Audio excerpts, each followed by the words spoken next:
unmute so stream can hear. You had who on? Mavia. Maybe. From Maybe. Chaos. Oh my god, we're not gonna talk about that. Speaking of Ayla, you have the wrong reactive on as well. Oh my god, I just realized I've been an idiot. Have you? Me too. I've been signed into the wrong Twitch and wondering why for some reason no one's been live the past 2 days. You silly goober. Oh. Alright. So, last we left off,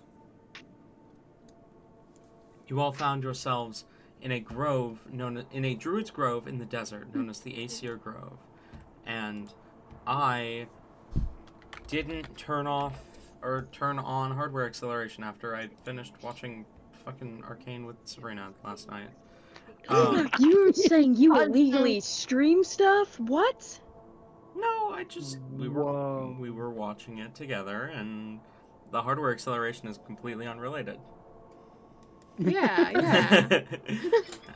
that illegal? Technically, I think so. But no one's going to prosecute you for it. Well, I don't know if it's illegal, but I do believe it is against the terms of service for Netflix. I see. Anyway. But everyone also knows everyone else does it, so. You made your way to the Azius Grove in search of some rot root to help the victims of an attack within Blazeport. However, in exchange for the rot root, they requested your assistance in defending their grove from the Cursed Ones. You made your way... You agreed to help them and came up with a plan which involves surrendering the grove to the Cursed Ones and then retaking it.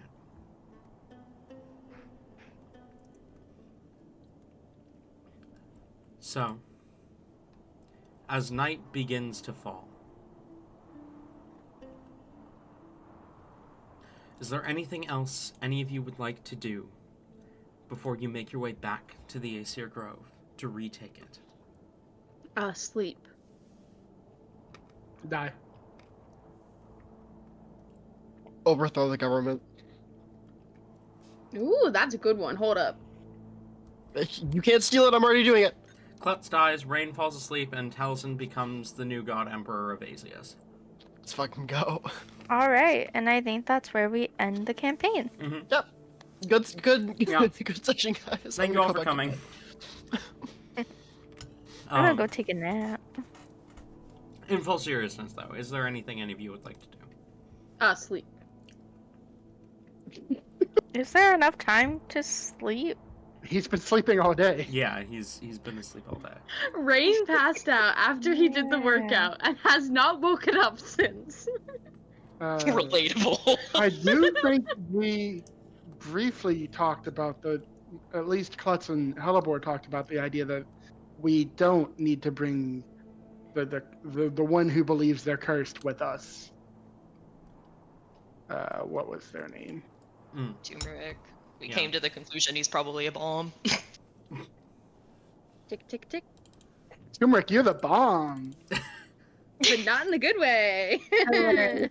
Turmeric, you're the bomb. Stay behind for our safety. If you get too close, I'll just kill you myself. Ha ha ha. I do think obviously we're gonna have to wake up Rain before we leave. So before we start walking, Klutz will... Oh wait! Klutz is gonna need an important conversation with Rowan real quick, actually. Okay. Walking away from Hellebore. Real quick, before I forget to mention it, This does not need to be like a thing that we play out. This is just for my own like mental health. We saw that Rowan has a bag of holding because we saw the bodies. Oh no. Tori, fuck you! No, don't do it! Don't do Will it! he let us store our owlbears in there, please? Okay. I'm begging. I was worried this was gonna go such a different direction. It's Tori's like, not no, gonna- please. No, What we're not direction- eating the children. What? Well, The party, for context, Noodles are carrying around giant stuffed owlbears. oh, okay, they're not living. Okay. Okay. We got this. Okay. Okay, so we got this we mod all pack just have DLC. we all just Uh, have owlbear cubs with us at all Well, times. see, my concern was that the way that the bag of holding works, you can put someone in it, but like they can only breathe for a certain amount of time, and I was really concerned about the owl bears not being able to breathe. Oh, don't worry, they already can't breathe. They were stuffed a long time ago. The stuffing gets in the way when they try to breathe. Taxidermy, you know how it goes. Christ. So I assume Rowan will accept this. Yeah, that's fine. Okay, Yes, I've been unshackled. Tori, but hold on. Do we all have to put our bears in the bag, or can Rain keep his mod pack on still? Rain can keep his out of the bag if he doesn't want to put it in the bag. Time for a stupid check. Everyone, God. everyone, update your rain arts to include the owlbear. Okay, so unfortunately, he's smart enough to realize it would probably get in the way in battle, and he would put it in the bag. It was 50-50 chance. Okay. Okay, with this important revelation that you guys are not carrying owlbears out of the way, Klutz will pull Rowan aside. Like, way aside so that the druids can't hear us. Okay. Hey, Helipor just told me something that you definitely need to know. She is a Lycan, and she turns on new moons.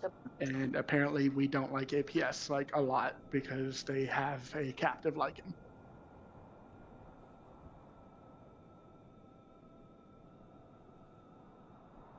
That's so much information to process, Klutz. I don't. Yeah, I feel like we're gonna have to get used to that in this group. Yeah. Yeah, that's fair. There's also a solid chance turmeric is a bomb.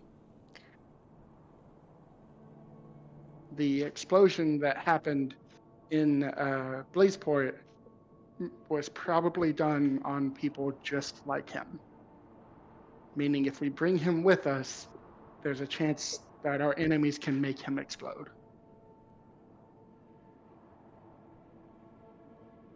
But I don't know how I feel about just leaving him out here in the desert. They might end up coming this way and getting him anyway.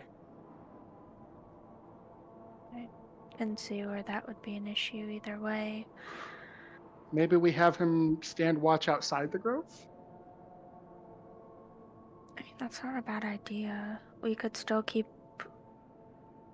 eyes on the situation, make sure that he's not in danger. Yeah. I think that's the best option. We definitely need to talk about the Hellebore being a Lycan thing, but maybe later when we're not dealing with this. Apparently she only turns on new moons, and the next new moon is quite a while away. So Oh, that's good. yeah, Did she just offer this information up willingly? Are you asking me if I coerced it out of her? No, I'm asking if like she just randomly told No, like it wasn't related to the conversation. I asked for information that might hurt us. I asked that she be honest with things that we need to know, and she told us that. But that is a secret because APS apparently doesn't like the specific type of lycanthrope she is, so we can't tell anyone. Not a problem. Yeah, I know how often we talk to APS, so like, it might be difficult for us. Oh yeah, keeping secrets from governmental force. Oh no. Hmm. Anyway, I do think it's time to wake up Rain. Could I hit him with a stick? Okay, hold on. How No, I'm no, sorry. you will be I hit with a stick. I You are didn't asleep realize and that was a cannot question contest. in character. I thought that was just Noodles being like Rowan hits him with a stick and like asking God. Go ahead, continue. No. If he doesn't wake up the first time, you keep your stick on standby. Okay. Keep your stick on standby. I like to imagine when Rowan's taking watch without Rain, Rowan's just like looming over Rain, but that's just like a stick, just like a branch. Before You weren't supposed to tell anyone. One of these days. Before. before you wake up Rain, however,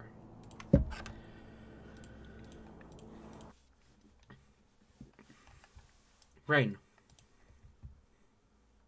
Oh yes, God. sleep takes you.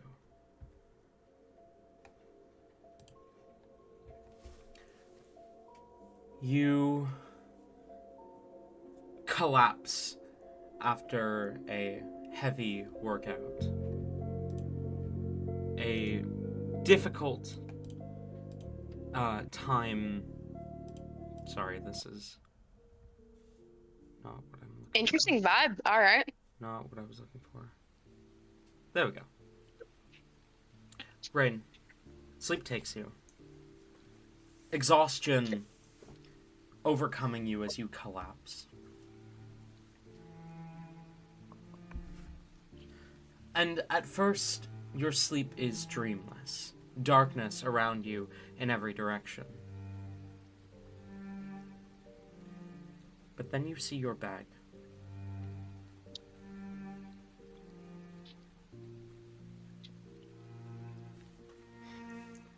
Floating in front of you, as if calling to you. What do?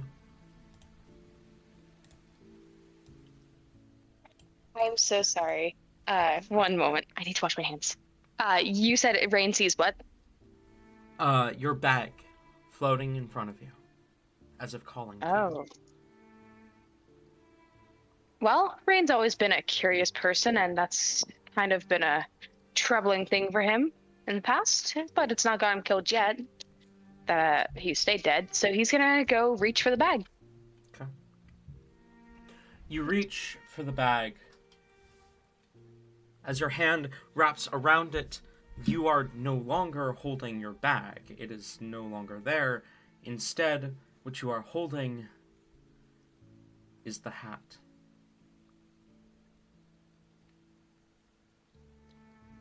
You look at this hat, this wide-brimmed hat.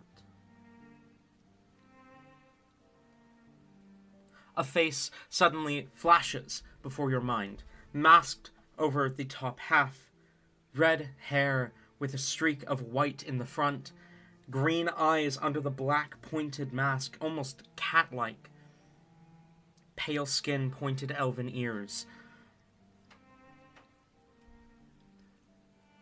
And intrinsically you know that is a warning.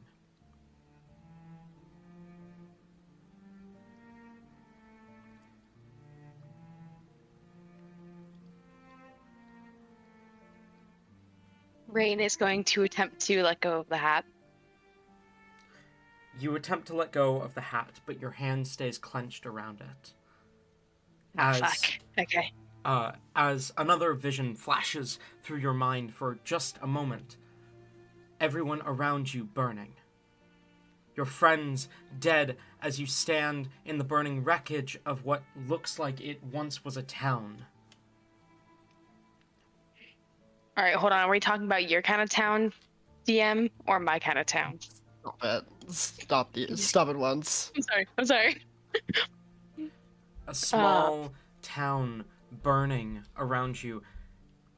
And there are only 2 figures alive within this town. You see your friends' bodies scattered around you, including Todd and Fernac. You are one of the 2 figures that stand alive in this town. And standing across from you is that face.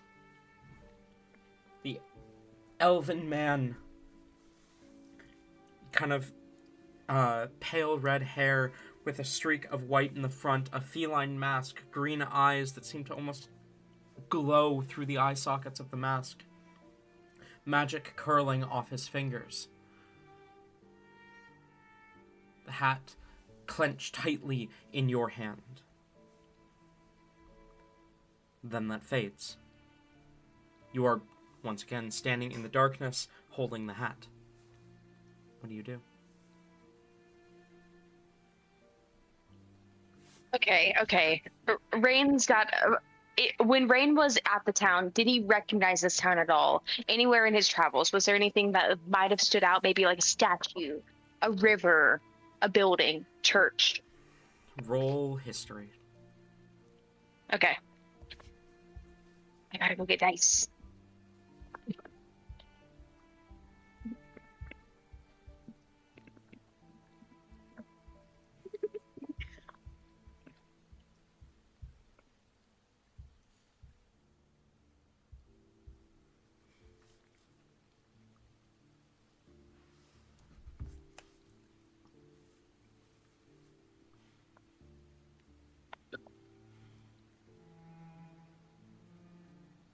That's an 18.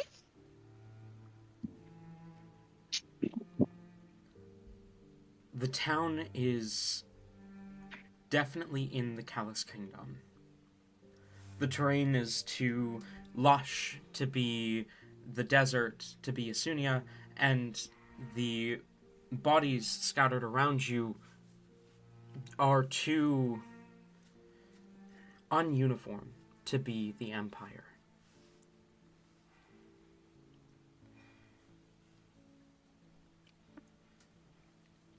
Okay. With that being the case, Rain is going to, as he's holding the hat, he's going to speak to the hat. Who are you? What are you? What is it you want? You ask these 3 questions. As the first question, who are you, leaves your lips, there is a flash, and you see yourself for a moment wearing the hat, smiling. The smile is not yours. The second question leaves your lips before you're even able to process what you saw. What are you? And suddenly, the darkness closes in around you, a single small light floating in front of you, surrounded by ice. Intrinsically, you know you are looking at something from the abyss. A demon. What do you want? Is the last question that leaves your lips. Or what was the exact wording of it? Who?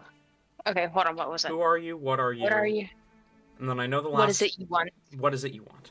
What is it you want? The last question leaves your lips before you fully process the answer to the first 2, as you see you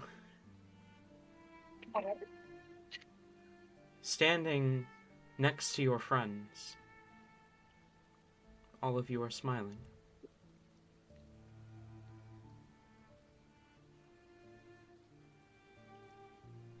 Wait. So to the question of what they want,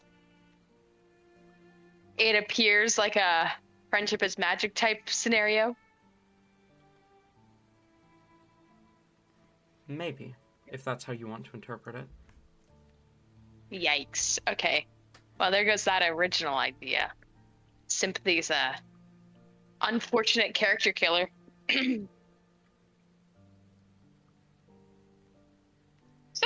With that being the case, Rain will again ask the hat, how can I help you? Another flash as it shows you wearing the hat. The figure that you've seen twice now, red hair with a streak of white, feline mask, lying dead in front of you. And standing, a sword dripping in blood. As he looks up to you and smiles, Nyx. The blood from the sword is clearly from the elven man.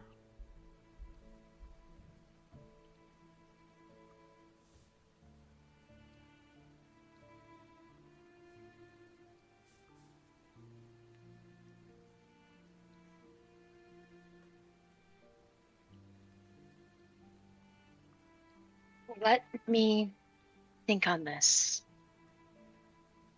We can have another discussion at a different point in time. Unfortunately, too much activity will draw the attention of my friends, and they might find a way to separate you permanently from anyone. You must tread carefully. You see the hat alone on a pedestal, and around you see at first a building. You watch it rapidly corrode, rapidly fall apart and decay, become ruin. Then you watch a forest grow around it. The forest dies off, and of the fertilization of the dead forest, a new one begins to grow. The passage of time. Patience. The hat is telling you it can wait.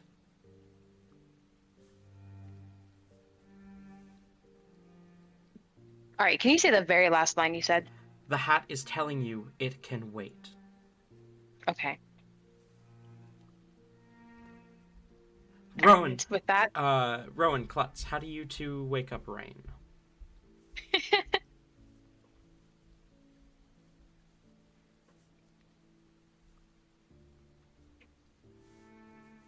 I assume Klutz rise to wake up Rain. I am muted. I shake Rain and I say, Rain, wake up. It's almost time to go. Rain, before you're able to ask any final questions, the hat tells you it can be patient, and then you hear Klutz, and you blink awake. So I don't get to hit him with a stick? Well, it remains to be seen. We'll see how he reacts. Rain is going to sit up very, almost smoothly. And he doesn't punch anyone in the face, okay? I was about to say he doesn't assault anyone when he wakes up this time. No assault here. Character development. What's this? Holy moly. Nifty. He doesn't assault anyone, no. When he wakes up, he will do a quick look around camp. Anything happen while I was out? Hold on. By the way, Noodles, if Rowan isn't marked as long rest, the party did get a long rest between the last session you were here and this session, so... There's an actual picture of actual gif of Rain waking up.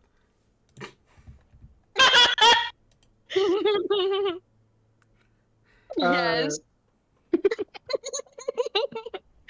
Worst thing is that's actually exactly how I imagined it. Go on. No, nothing happened, but we do have things to talk about. There are always things to talk about. Mm-hmm.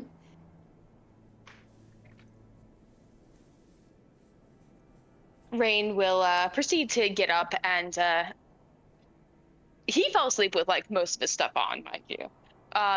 You recognize that he goes about the casting of prestidigitation several times to make sure his body's clean, there's no dirt or grime on him or his clothes, and he flips through his book, casting a few more spells to get himself ready for the day. And midway through this casting of various spells, he will kind of motion for Klutz to go on. I would like to gather while he's doing his stuff. I would like to gather Towson and Hellebore and Rowan. There's no need for this to be. There's no need for this to be secret just between us three. Okay. We should have the whole party here for this. Oh yeah, we don't ever keep secrets with this group. No need for secrets ever. Okay, but with all of us gathered and away from the druids still, Klutz will say, there's a solid chance that turmeric is a bomb. They have two crests, which, from what I gather, is a thing that these masked people do. They say the masked people seem familiar to them. Their two crests are very not good for them. One is kind of burning them from the inside out, and we think that that might be what they use to blow up Blazeport. So I think we shouldn't let Turmeric back into the grove while we're fighting him. Wait, two crests? That's impossible. That people don't have two crests. People only ever have one crest. Are you sure it's not like cursed or something? I Hellebore narrow is my looking eyes. so fucking guilty right now. Like, she's like a coward dog. I witnessed both crests at the same time. They do have two crests. One of them is I've never seen anything like it. It's definitely not on. The god they're connected to was not a council god. What? But So, aren't all? What does crest look like? If you're so sure it's a crest, like why don't you? What were like? Can you draw like what shape did it make? Are you sure it's a crest? I am certain it's a crest. I would know. I have seen a lot of crests in my life. I know what one But looks not like. this one. But not this one. But it has everything else about it that makes it a crest, What if including it's that a I curse? cannot get rid of it. What if it's a curse not- or of some? It's not a curse, because if it's a curse, I could do something about it. Not necessarily. I mean, there could be curses. Rain, I know that you have encountered people with two crests before. You could drop that. Rain's gonna just like slowly go to look at Hellebore, locking eyes. Hellebore immediately looks away, like probably tries to shuffle behind Klutz, which does nothing because Oh, I see. For what it's worth, Klutz would like raise a hand as like to protect Hellebore. Rain looks slightly offended at that raise handing. Hold on. Wait. At the hand Now, raising? this is the type of thing that we do need out in the open. This is the type of thing that it is beneficial for us all to know, especially if we're going to be traveling together. Oh God, you sound just like Todd.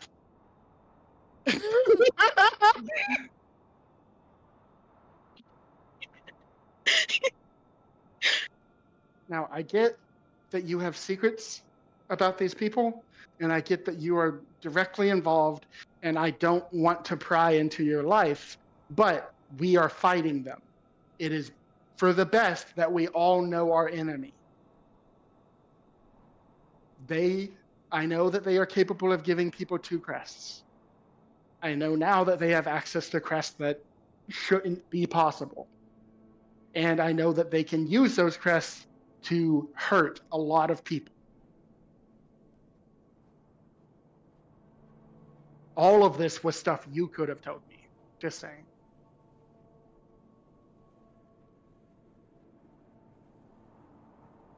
Rain, for what it's worth, I didn't say anything like about you or anything like about you. I just said we've seen two crests before. No details or anything.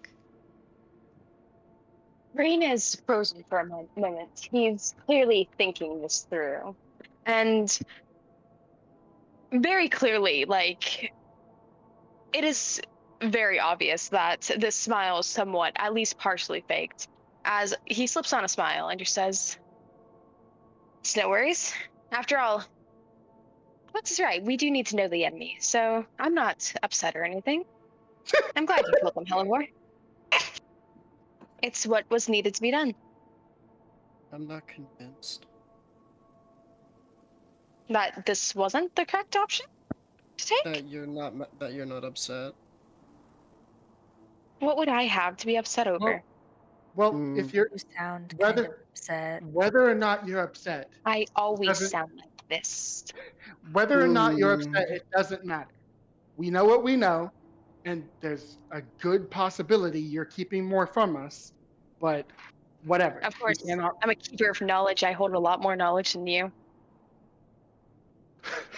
Cluster throws her eyes. Yes, you're very smart, Rain. Can we move on? Helibor is eating this up. Like, she 100% believes it. Oh my goodness. Maybe Rain is turning over a new leaf of actually, not being a totally sneaky little fuck. She, Never. Yeah. she, goes over, beside Rain and, triumphantly, stands beside him for emotional support. Oh, Rain, I'm so excited that you want to, actually let them know everything that's going on. Go ahead, tell them. I'll let you do it. I love that. In Rain will kind of give a short laugh. I never said I was going to say everything, Helibor. You've shared what they need to know, after all. What else do you think they could know? Well, Any ideas what else, what knowledge-wise they should be let in on? I mean, something that would have been helpful earlier is maybe that we're traveling with a lichen. Ah, what? okay, Rain, I didn't, I just... Smile is can't, gone. Rain, we can't, hide that. Literally, right after this, we need to go to APS Island, and, what were we gonna tell them, for why we're gonna go there? That would have I been don't know so where hard to What? keep... What were Halbert, you going? can I Go speak on. to you just for a brief moment? And Rain is literally just gonna grab Helibor's shoulder, turn him around. You guys can still hear the conversation. Okay, good. Amazing. Helibor, I wasn't aware we were gonna be taking them with us. We signed the contract! I'm not a scythe master, and we haven't stopped the vampires! Yeah, I thought we'd take them with us for the vampire bit, not the APS bit. Look at them. Look at the goblin. They're all nobly and shit. They're not gonna side with us against APS. Damn. Didn't seem totally against it. I mean, Klutz isn't an Or asshole, so they're I don't think waiting. they're like the other ones. It's possible they're waiting for the first possible moment to report us to an area where they can properly contain us.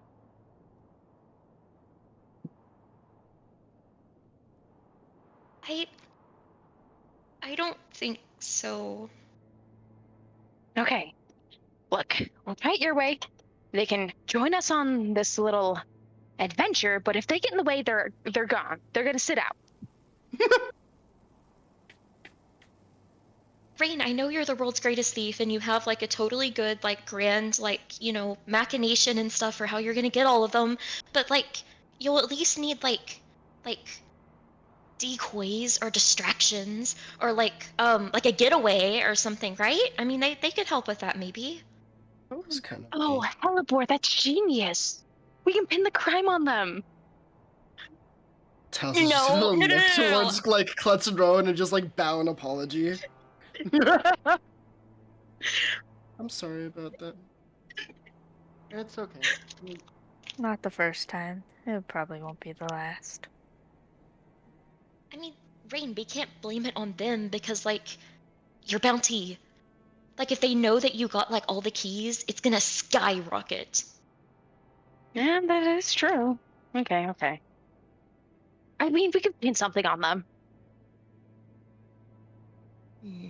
Only something cool that could start their criminal career out strong or something. Yeah, but not too cool. Not too cool. Yeah, They'll have to, depending on how they do in the field, then we'll decide on how cool their first crime heist gets to be. You guys done scheming or? Not yet. I'll tell you when we're done scheming. We're never done scheming, Hellebore. That's the real secret. Right. Okay. Well, we do got to get back to the Grove, preferably sooner.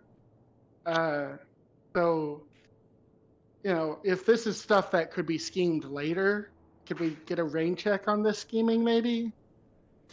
Get it? Rain Brain check. check. Taliesin goes to fist bump Rowan. I'm cooking all the noodles accidentally. Oh no. Okay, we're just eating all the noodles. What? I poured the entire box of noodles, 2 boxes of noodles into the pasta. I meant to do like 1 and a small little bit extra, but no, now we're having way more noodles. I'm sorry.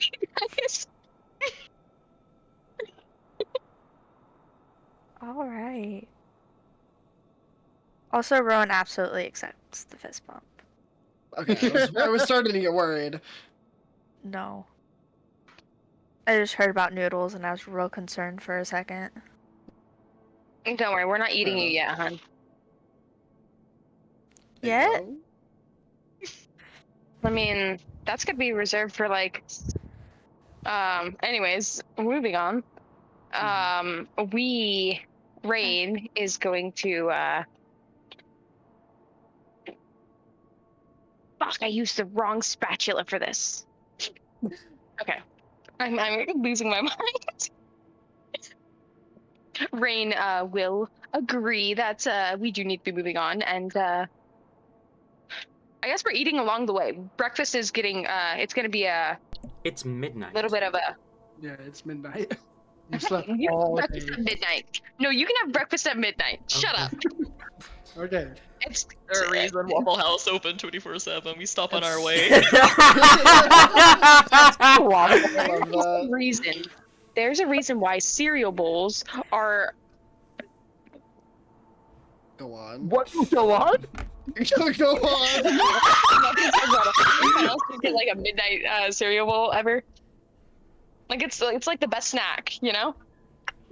I guess. I've had it before, Sure. yeah. Yeah. I don't know what that have to do with the shape of the cereal bowl.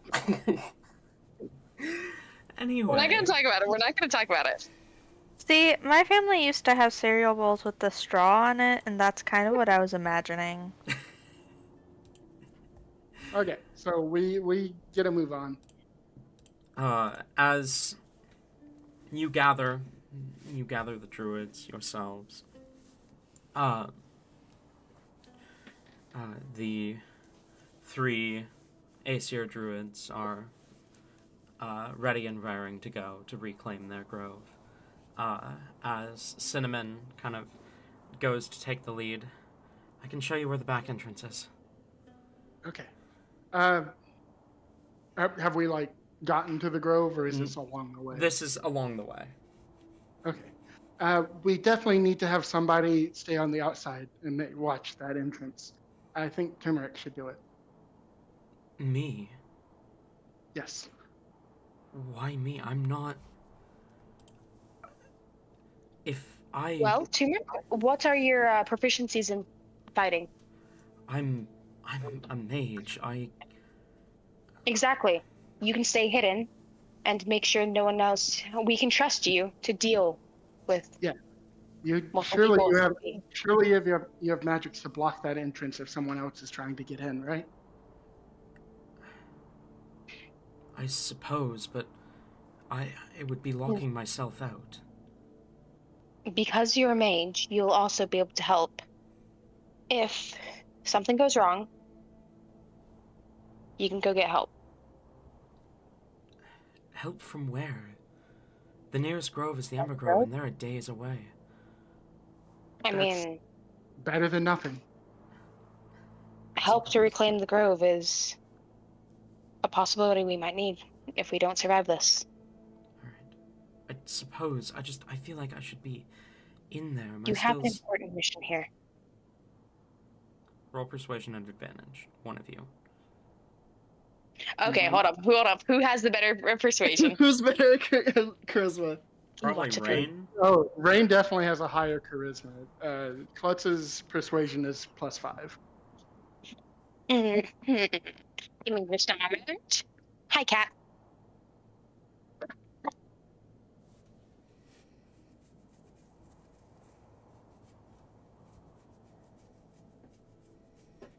So this is where we're at a draw, because my persuasion is also a +5. All right, do we just want to roll one then each? Yeah, can we each roll one? Sure. All right, Tabby. My dice are better than yours. Probably. I got 15. That's not funny. Like, I will straight up, like, hold up. You That is said nat legitimately 20 a natural 20. for a total of 25. 25. All right. Oh wow, those are really nice die. You're right. Thank you. We need They're the evil rain to. dice. Nice. You're right. We need to protect the entrance. Make sure no one enters or leaves from that way. I can do that. Great. Thank you. You're helping us more than you realize. I just hope that you can get the grove back. We have to. Don't worry, Timurek. We'll get it back. All right.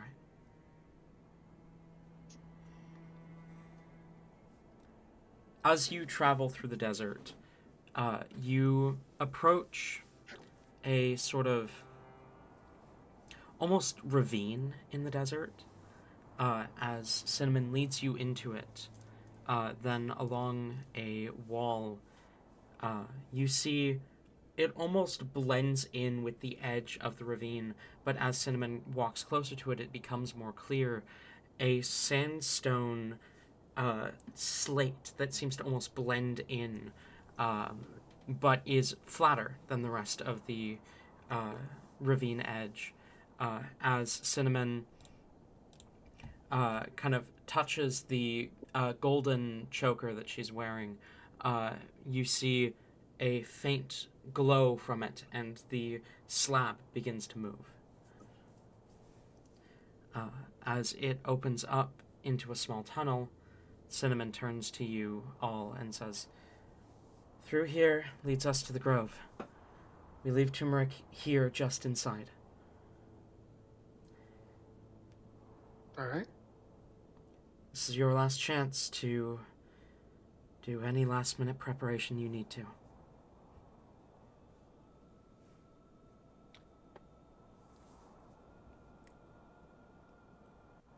All of my buff spells only last a minute, so Fair enough.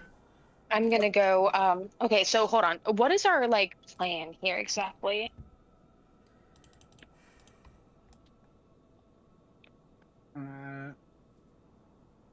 Yeah, I was just about to ask if we're planning to like stealth this or just like I think, as always, the plan is stealth until we get seen, and then we start blasting. Always. Stealth Who with is the Klutz most- in heavy armor? Mm-hmm. Okay. Okay, so how about we divide ourselves up into two-ish groups? We still stay together, but one group is under much more heavier stealth than the other. Okay. And I think the second group should not contain Klutz because Klutz and heavy armor. Yikes. But yeah, I'm I'm not thinking speaking. Hellebore, we can make you invisible. Juniper speaks up and says, "I'll go with the goblin. Stealth isn't my forte." That's I not Juniper's voice. could just do something to make us all quieter if we want to stay together.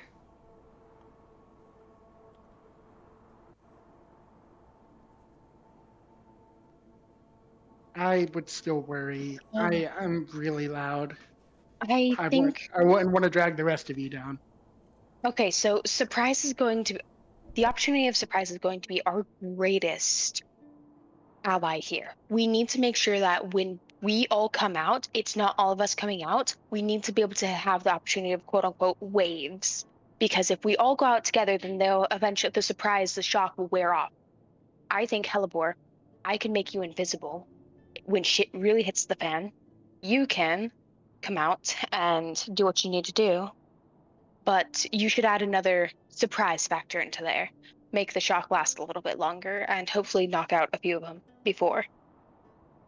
And I have no surprise factor, so Yeah. but I'm pretty quick. If I can get in there, get them all looking at me, it should be pretty easy to hit them from behind for all of you. Halzen, can you do anything like what we did back there? The invisibility. I can go invisible, yeah. All right. I'm thinking If we want to get you. people inside quicker, I can also teleport people in. Okay, I'm suggesting we have a team of 3 and a team of 4. That is accounting for everyone, right? Think so. Yep. Okay. 3 on the main assault, and then 4 will sneak in behind.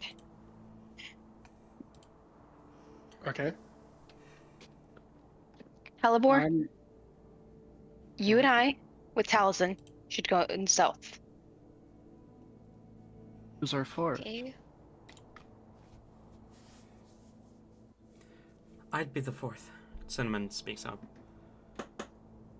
So that leaves me, Rowan, and Juniper going in. I believe so. You see Is that okay with Cinnamon. you, Rowan? Mm, Go on, Sorry. sorry. No, you go. Yeah. Seems like a solid plan from what I'm hearing. You see Cinnamon kind of place a hand against her shoulder as sand begins to collect around her, and she's going to go ahead and cast Bark Skin. That's cool.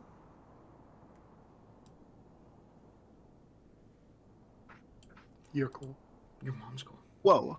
Oh shit. All of you are very cool. How dare you? So, just for my sake, so that I understand what's going on, Klutz, Rowan, and Juniper are pushing in a proper assault. Rain, Talzin, Hellebore, and Cinnamon are staying back.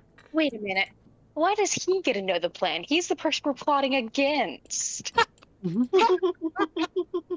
sorry, I'm joking. Yes, you are right. Okay. And they're gonna try and stealth around while the 3 on the main assault are wreaking havoc or whatever. Yep. Okay. Wait, hold on. We need to make sure we're accounting for people who have abilities to assist others. But Klutz and Hellebore have that ability. Never mind.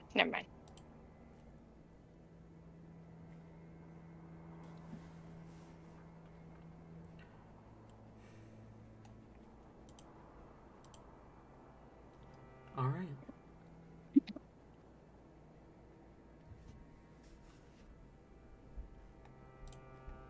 With that being said, are you moving into the grove proper?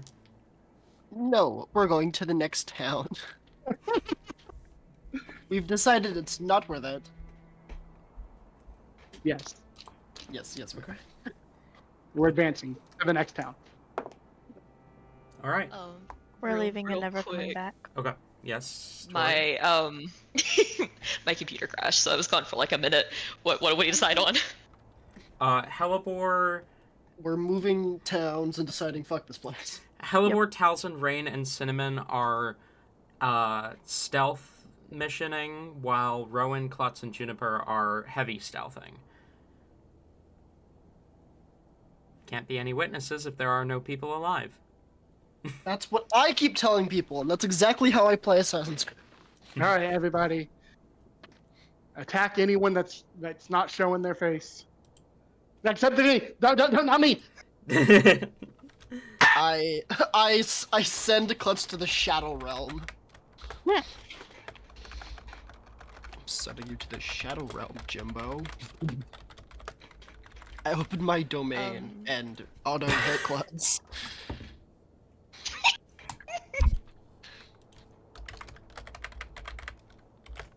I do think that Hellebore would mention to Rain. We don't know, like, obviously the exact layout that they have here. But she probably will at least mention, basically us going and maybe being on, like, since we're invisible, and he can lockpick, like, freeing people if they are caged duty. That is a good point. And All right. Hellebore could kind of stick beside him in case he needs protection, because someone You're might, the like, guard dog. sneeze.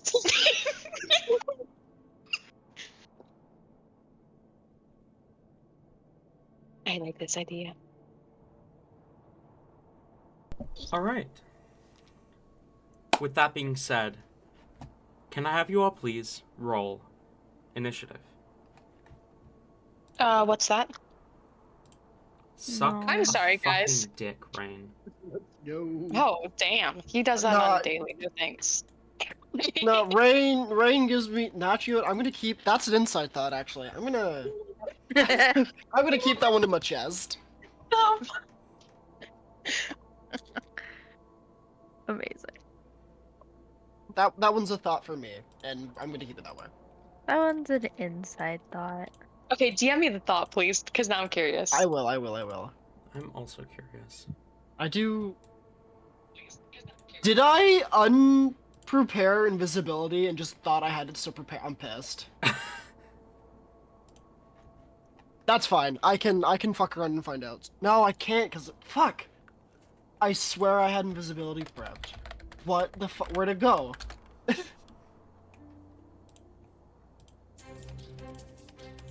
I gaslit myself into believing I had invisibility prepped. Fuck me. Damn. You just fucked over our entire plan. I did. My bad. Flavor-wise, this house, and just like forget the casting of it. Yeah, he goes to, it just isn't working for some reason. He's like, shit. Oh no, poor boy. No, I meant that was a joke. He'll be fine. All right. Are you kidding me? What? What? I'm giving up on D&D. I'm never playing again. Oh, what Not even like- happened? Noodles? Ooh. I rolled a freaking 5 for initiative. Okay. With that being said, 25 to 20. 20 to 15. 19. 15 to 10. 12. 11. Press. Hey, we gotta okay. keep up the tradition of Todd. Rain and Hellebore, I need both of your dex bonuses. No. Let me find it. It's gonna be a +2. +3. Why does he have such a good? Oh, never mind. Never mind. This that Rain. I bet.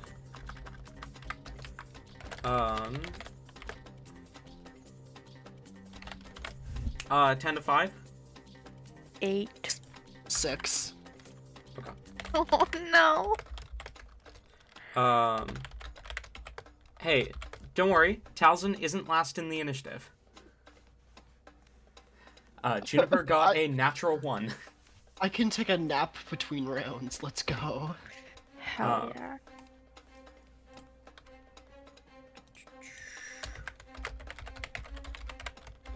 And with that being said,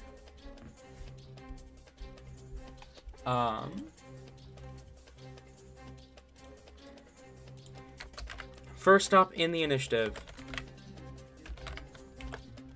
is going to be Klutz. As you push into the grove, you see a number of cursed ones. They don't immediately notice you as you enter, but it doesn't take long. The sound of your armor attracts attention as various cursed ones kind of turn in your direction. You see a few like quickly slip masks onto their face as they turn to the sound of your armor. What do you do? All right. Two things. First of all, you've said before that the roof is high enough here, like it's very high. Yes. Okay. And we are going loud, right? That's the plan for us three? Yeah, you three are to go loud. All right. So I'll bonus action activate my lightning glaive. Okay. And then I will raise it into the air and like it's probably wild for all of you to see Klutz do this. It's very, for lack of a better word, tribalistic as she like dances with this, and I am casting Call Lightning. Oh, hell yeah. Where are you dropping that? Right there on those three. Okay, so that's 3 dexterity saving throws.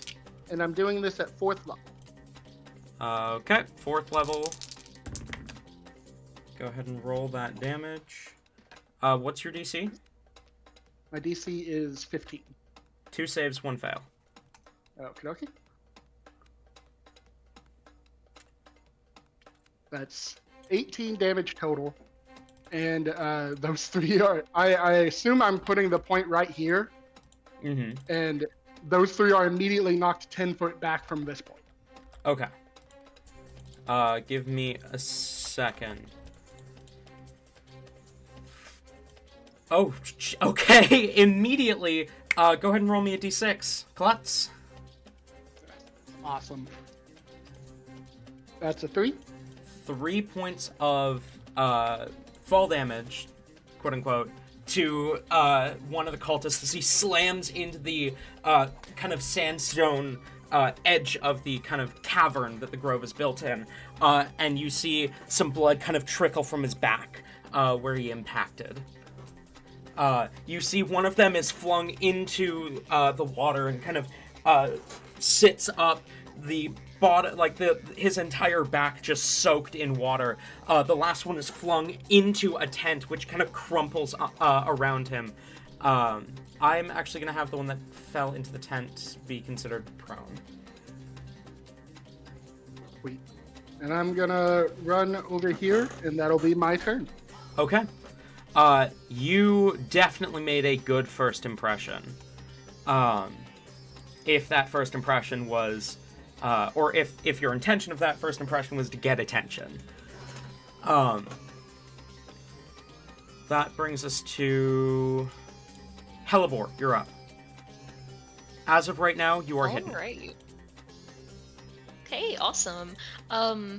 Just so I can confirm, does someone cast invisibility on her? No. Rain. No, Rain will Rain be. did? Rain. Okay. Because Rain would much rather Hellebore be safe and invisible than because he is more confident in his own stealthiness. Gotcha. So, Something I just remembered, Towson doesn't have invisibility. He never has. I don't know where you thought he had invisibility, but you saying he could go invisible made me think he could go invisible, but he never could. No, because I'm pretty sure it was brought up when we were trying to escape. You were talking about like, well, Towson has that as well, but then we also had enough potions, so it was like, why waste the spell slot? That's where I got it. Am from. I just stupid? I Okay, think so- I'm just dumb. So yes, Hellebore is invisible. That's what matters here. Yes. Okay. Well, looking around, because since we are on save people duty, does she see anyone caged? Or... As of right now, you do not. Okay. I don't see one on the map. Is there like an exit here? Is there like another chamber or somewhere else that, you know? You do know that down right kind of to the bottom, there's a, I don't know if you can see on the map from the angle that Hellebore's at, but there is a way up to kind of a second floor. Okay. That is where she is gonna make her way then. And just for my own sake on invisibility, it drops if you like cast any spells or anything like that, right? If you cast a spell or make an attack. Dashing is not a spell.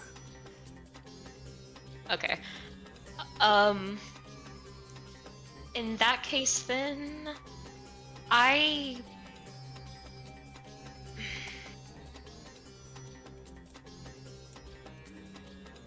Wait, well, pass without a trace. Did Hellebore give us that yet? Oh, would she have cast that before invisibility? Rain would have suggested it because I was operating under the assumption that that's what we were already doing. Would Hellebore also be okay with doing that, though? Because I don't want to make your character do things. No, she would be completely fine. Okay. Like, she already was suggesting it. Then, yeah. Okay. I've got that aura on you then.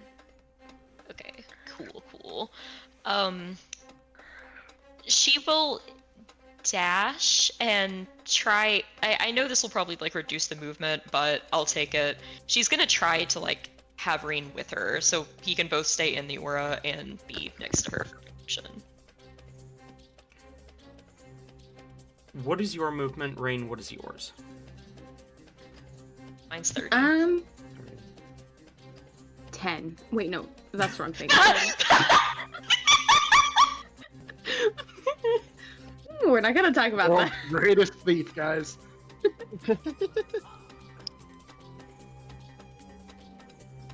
World's greatest and slowest thief. Look, that's just his walking. Well, hold up. Actually, hold up.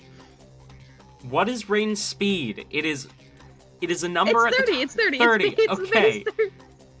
30. Then I will allow Hellebore, you're dashing, right? Rain, I will allow you to expend either your action or your bonus action now to essentially move with Hellebore. Bonus action. Okay. So Hellebore, you can go ahead and move your 60. Actually, no. It only lasts for a minute. We should probably wait. Yeah, action. Okay. Bonus action. I meant fuck me. Now, Hellebore, can I have a stealth check at advantage? And Rain, can I have a stealth check? You do both get your plus 10 from Pass Without Trace. Okay, plus 10.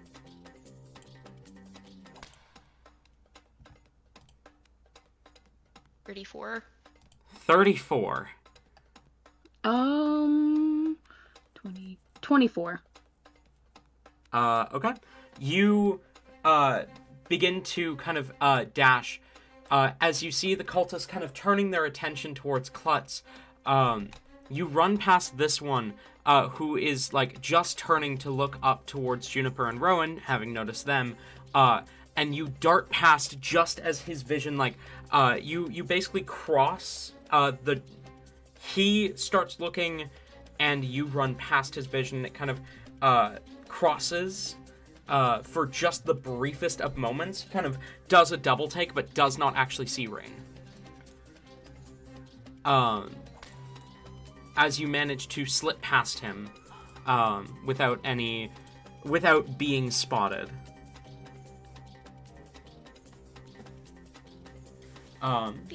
Anything else? No, I'm good. Okay. That brings us to Cinnamon, who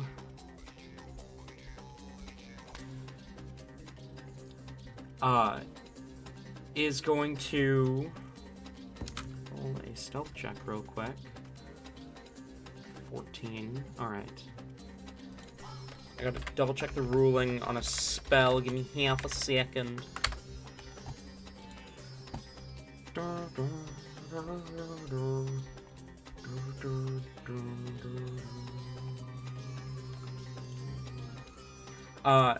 As she, Talzin, you see Cinnamon, kind of put two fingers in her mouth and is going to go ahead and give a, small whistle. And a moment later, you see, it's two, right? Yeah. A moment later, you see two, like, large beasts, kind of appear and slip out of the, tunnel behind Juniper and Rowan, as she's going to go ahead and cast Conjure Animals. Love that. You don't recognize these creatures. They're clearly native to the desert. They almost look like a variation of, like, some sort of bear, but not quite. I am just going to use bears for them, but they're not actually bears. They've got, like, kind of yellow, sand-colored fur, as she casts Conjure Animals. Roll an initiative separately. That's gonna be... Okay.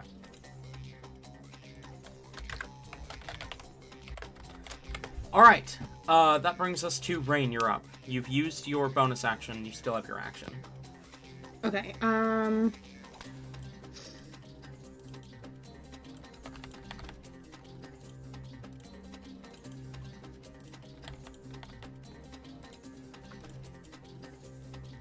really quick, getting a read on these guys here.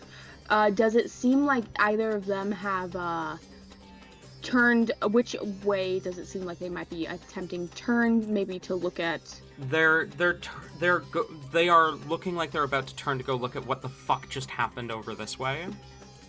Okay, is the only direct way this way? Yes. Is this the pathway? Okay, so Rain, because he's keeping concentration on something, he can still cast, like, say, cantrips, though, that don't require concentration. He can cast any spell that doesn't require concentration, but the moment he casts a concentration spell, that invisibility is done. Okay. So, Rain is going to... Where is it? Can Rain cast... Let me see here, which one?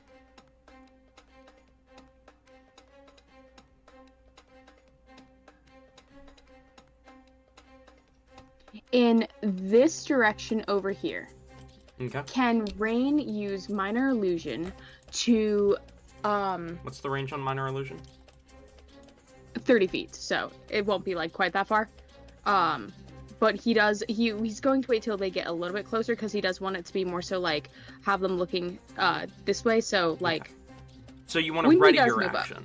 Yeah, I'm going to have him ready his action, so that, when they do attempt to move closer, Rain can direct their attention elsewhere using Azius's voice. Okay.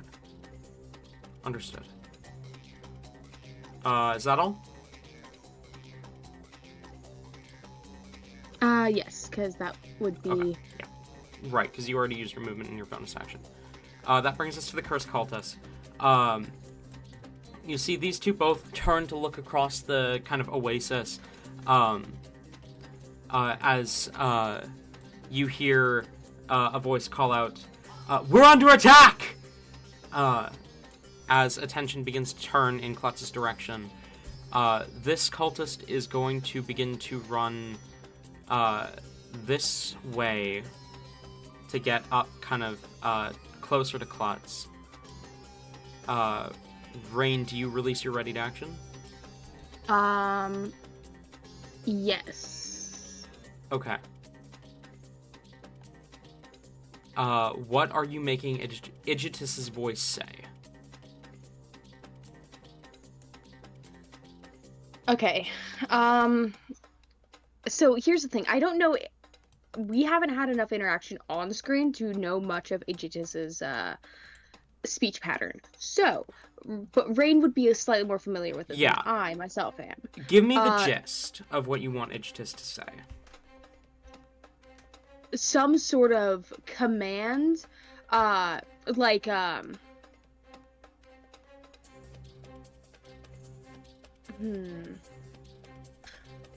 No, because we can't do that. Rain would have it be some type of, like, command directing their attention for a brief moment to look elsewhere. Like, not quite a, what is that? But something like, something akin to the Skyrim line. Mm-hmm. Who's there? What is your spell save DC? Spell save DC... That one is 14. That's a 12 on investigation. 15, 20, 25, 30. As the cultist is going to dash. 5, 10, 15, 20, 25, 30. As you cast the spell, while the cultist is running, his attention kind of turns away from you at just the right moment. And he runs past.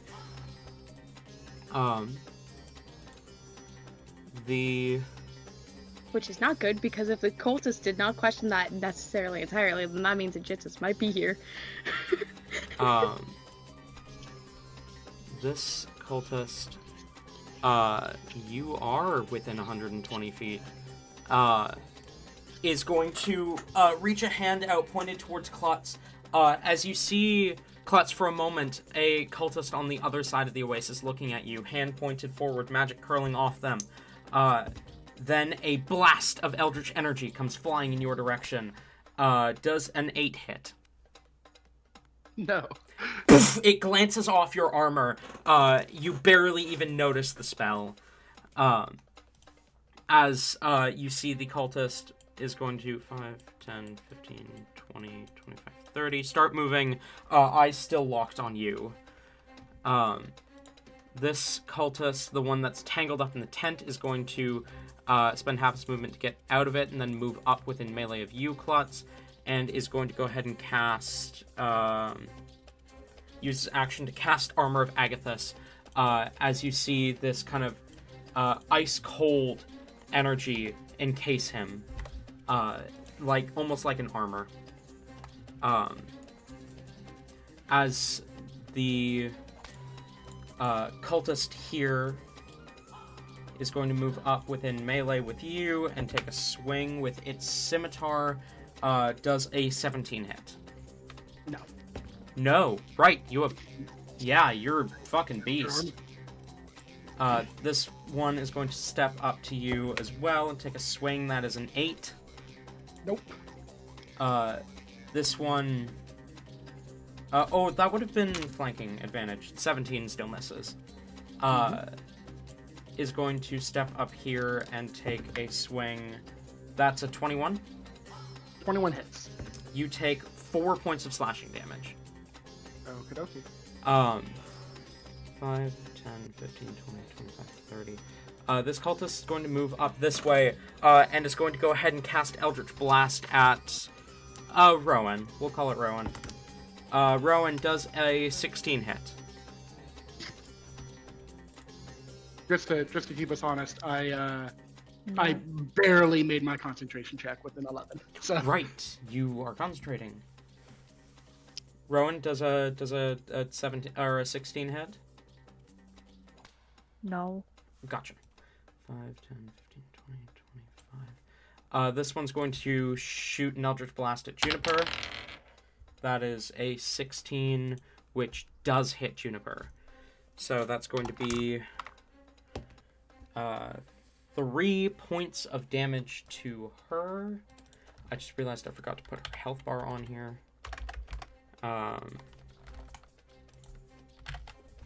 As the blast of Eldritch Energy scratches across Juniper, it kind of draws a little bit of blood, but she does not seem too affected by it.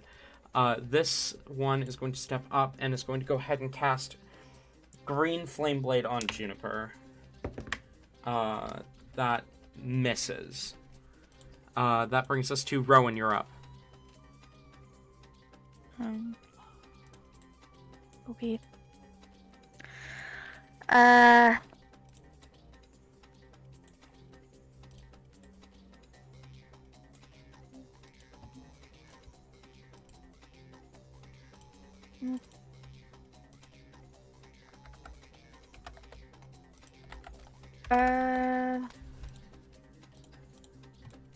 Rowan's gonna shoot Okay.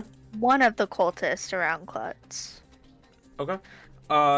Do you have a preference on which one you're shooting?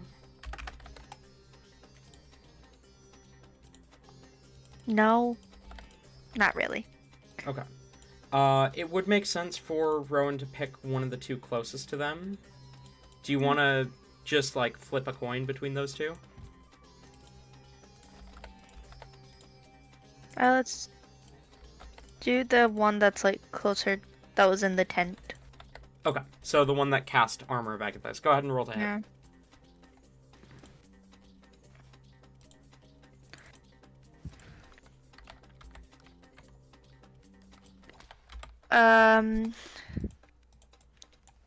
19. 19 hits. Roll damage.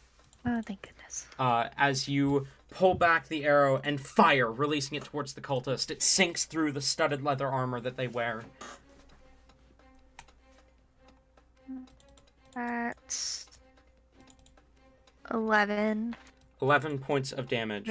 damage. Wait, hang on. Math, because Armor of Agathis first. The arrow sinks through the armor, clearly injuring the cultist gravely, and shatters the icy armor that encased them. Nice. Anything else? You have a second attack. Yeah. I'm gonna do the same thing. Same on same cultist? person. Okay, roll to hit.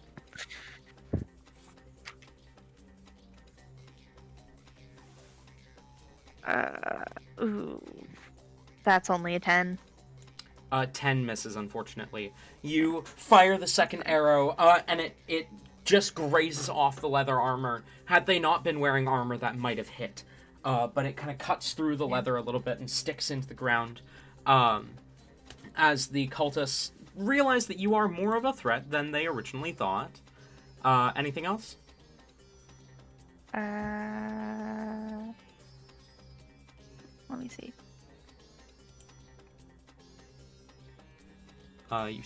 You've still got bonus action. I believe you have action surge if you want to use that. But that's one-time use, so it's your call.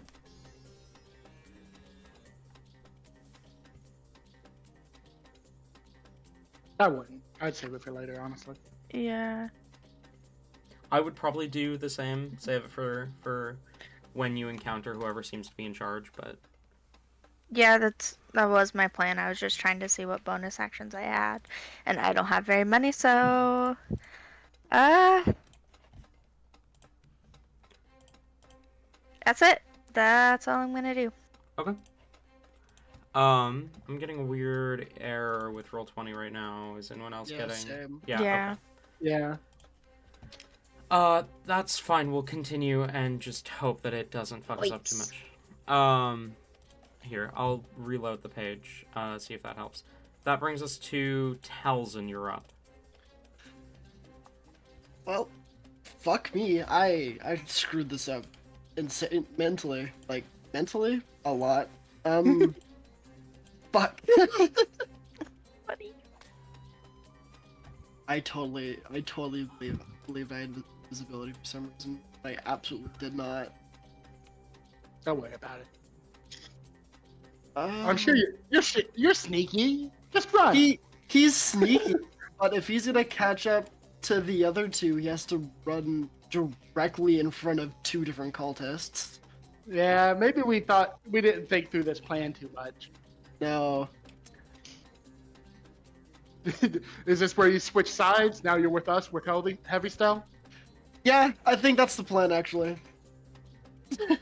My bad. I have a cool thing in mind for the people over here.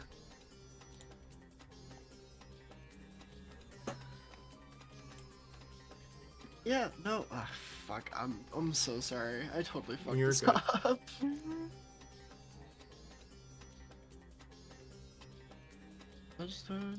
We can if it makes you feel better, we can just retcon and say that Towson was with the loud team the whole time. Yeah, sure.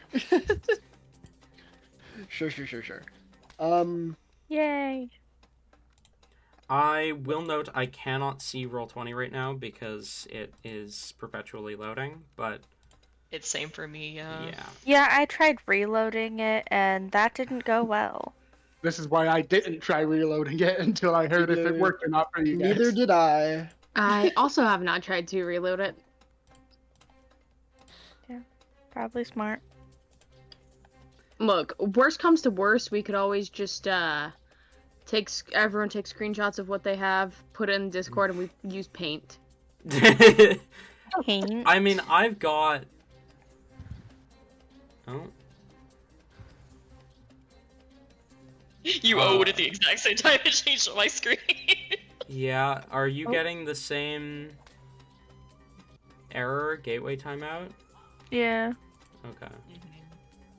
Well, Fun. the Cloudflare location, Seattle. the server saying everything that saying with all like the info of how the servers are doing is saying everything's fine, which is funky. Yeah. Oh no, no, it's not. No, it's Info not? sites down, marketplace down, development servers fine, but all the real-time syncs are down. Hmm. Oh well. Okay. Oh, well, main site just went down. okay. Okay. Well, Those of us who have not reloaded yet can take a screenshot. yeah, I've got my notes as well, so we can kind of. Okay. We I can. remember for Hang on. to some extent what was going That's on. the wrong fucking server. Hold on. I've got my notes for what Put it in Brain House. should I be did.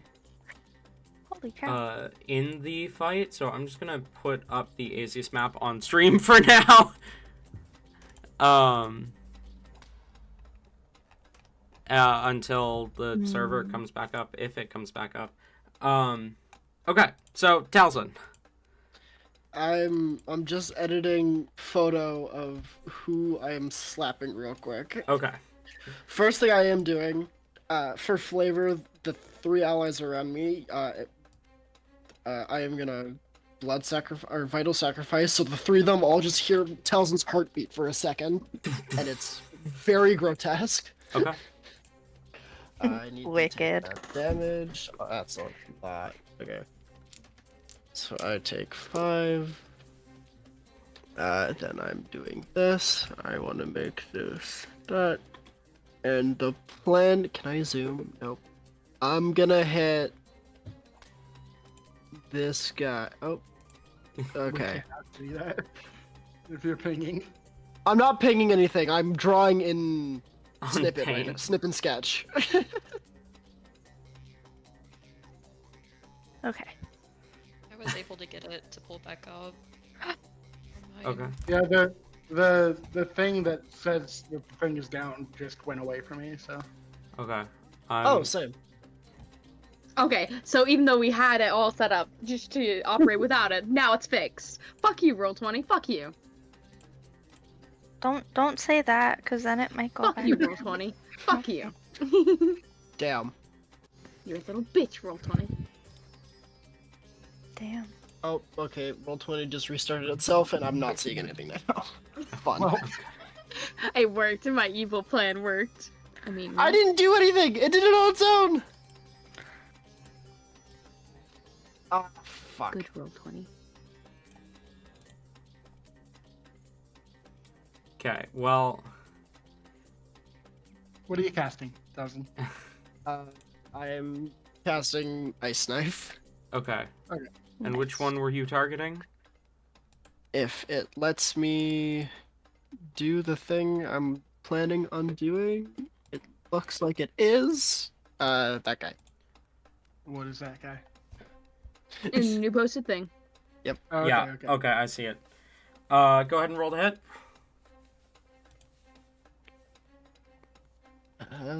Da-da-da. As you are 24 to hit. 24, you hurl the ice knife to the uppermost cultist that is not within melee of Klutz.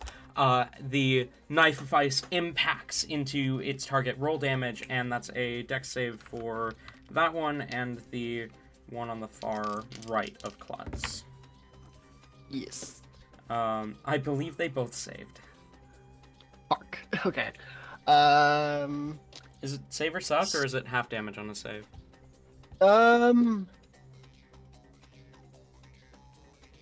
Save or suck. Okay. Unfortunate. Well, So- you still get the first damage, right? Still get the first damage, which is 9. 9 points of damage. Understood. 9 piercing. 9 points of piercing damage. Gotcha. So he's down to... Okay. Alright. Anything else? That's everything. Alright. That brings us to Juniper.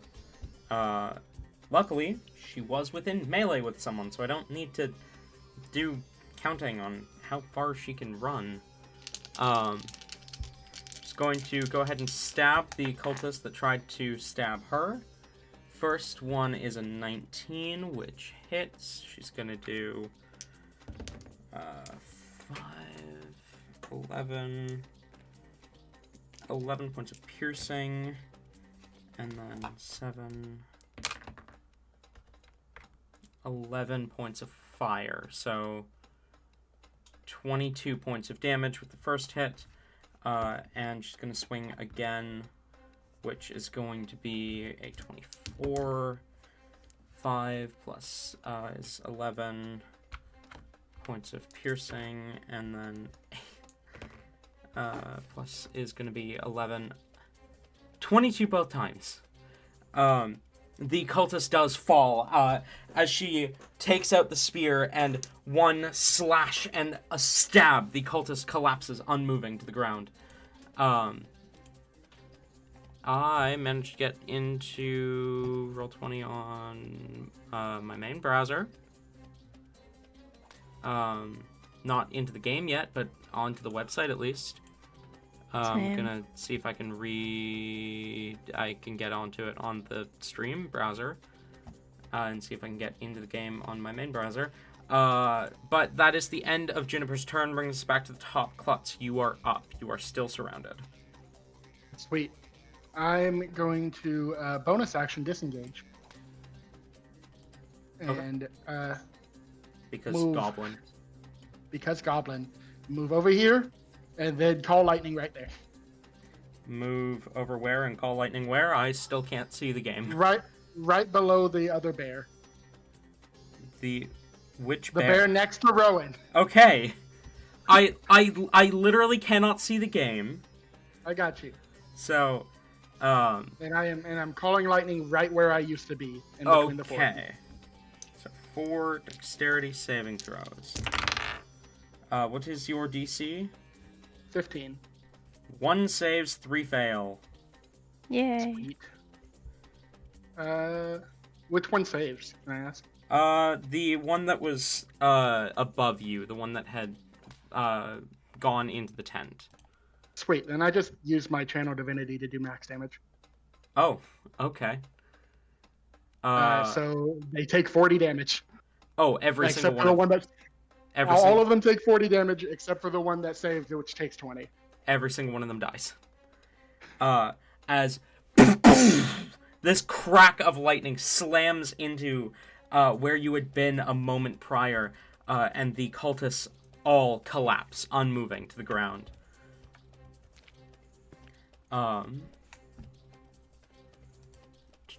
What is the movement? Anything else, Klutz? Yep. And then I'm going to run until I am beside this tent on the right wall. Okay.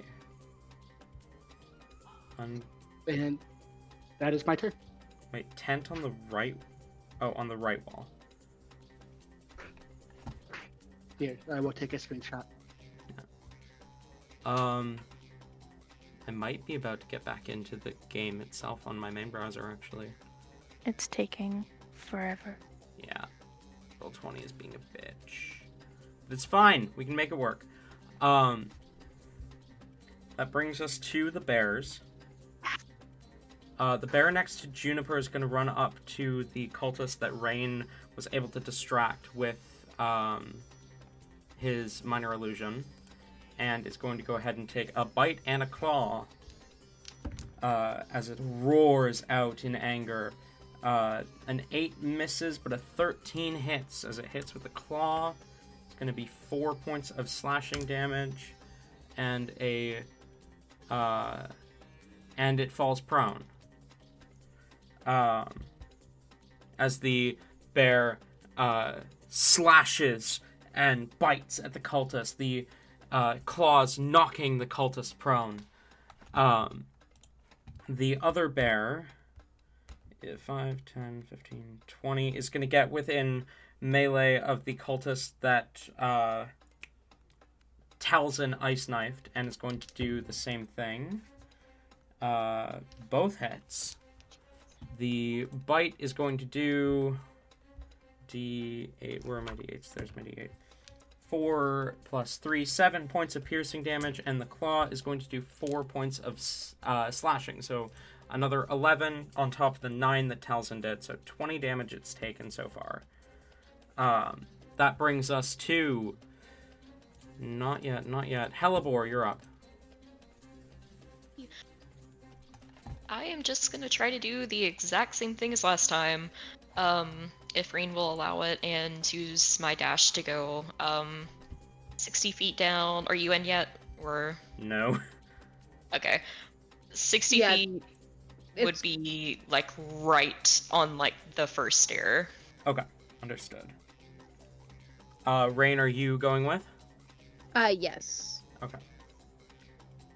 Using bonus action. Bonus action, understood. Okay. Yeah, currently looking into an outage with the site. Thank you for your patience. And we will get you back to your games as soon as we can. You know what? Why don't we call break here? Come back in 15 and see if the site's back up then. Okay. How does that sound? Okay. It's a little early for a break, but... Okay. So, we will be back in 15 minutes, so 55 past the hour. I like how outages just like make the server blow up and new people joining.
These motherfuckers got the site up right as we took a break, guys. Not sure if anyone else is here, but it's back up. It's back up!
So, anyone else here? Or am I alone still? I'm here.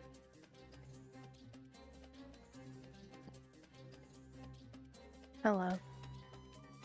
Hello, Noodles! Did you hear about the Roll20 site coming up, Red as Break was called? No. Yeah. But it just came up for me, so. Yeah, no, they fixed it like right as well.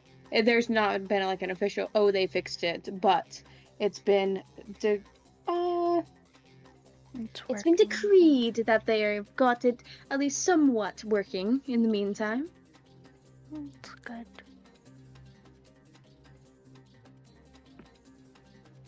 I'm glad to hear it.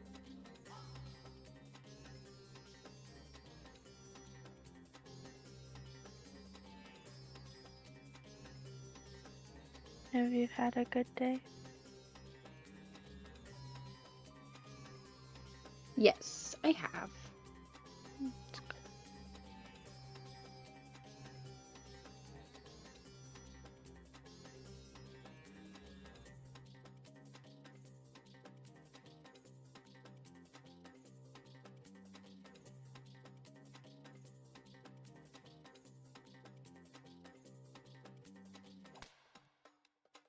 I'm getting a different error now.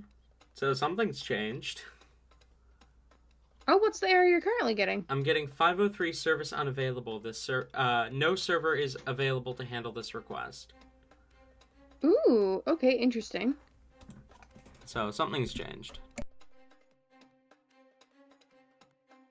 Weird.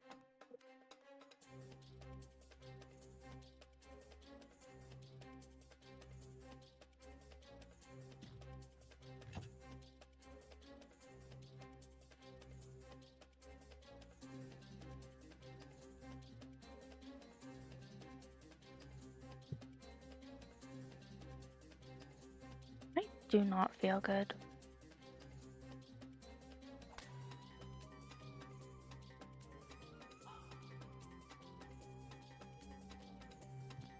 Why don't you feel good?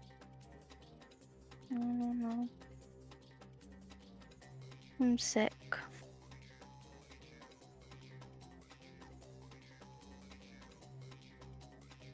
It's the kind where, like, I have a slight fever, or I feel feverish. And yeah.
Ayla, Yes. you know that I adore you, right? And that I would never want you to lie to me about the things that you like, and if I ever made you something that you didn't like, I would want you to Noodles, just what the tell fuck me. are you doing? I swear on all that is holy, if I send you your Christmas present, and with one in particular, you don't like it, I may cry. No, you can't just say that because now I want to know what it is so I know. That's why I'm not gonna tell you what it is. bad. You'll know it when you see it. It's fine.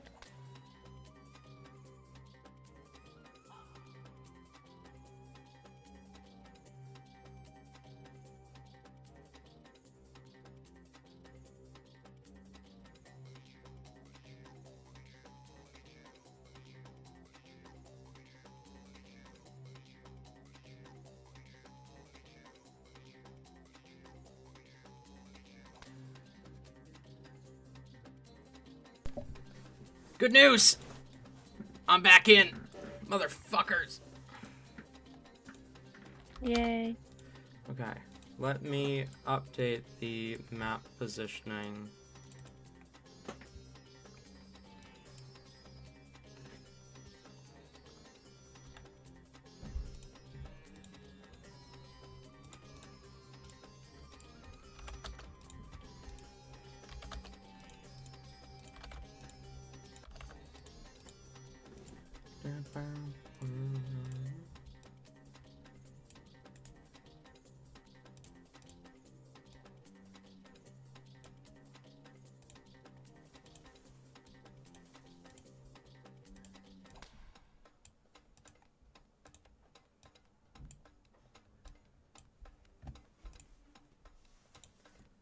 So 9 from Rowan, and then it was another 12, or no, it was 10 from the bear, so it was 20 damage total.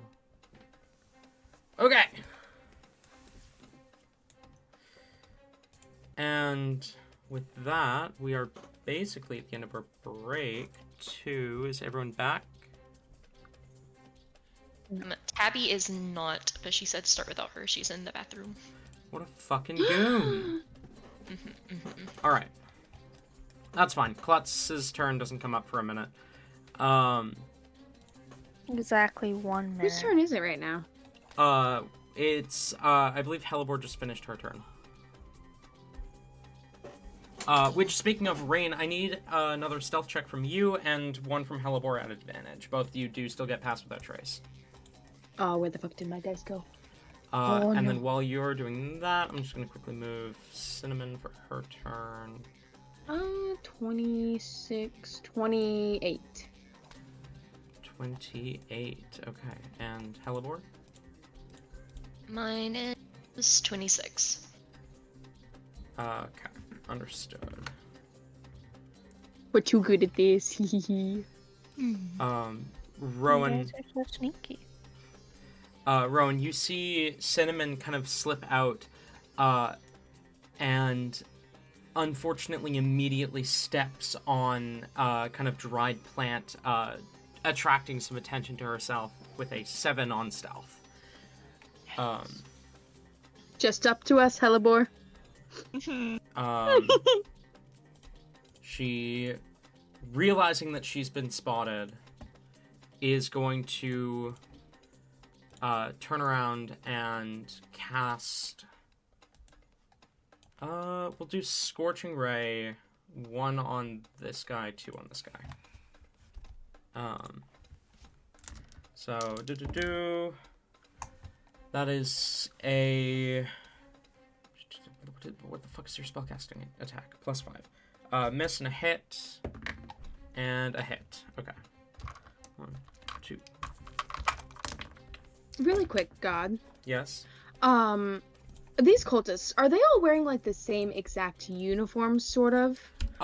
They all have the cloak, and most of them have identical masks. Some have custom-made masks, but it's kind of the same vibes. Okay.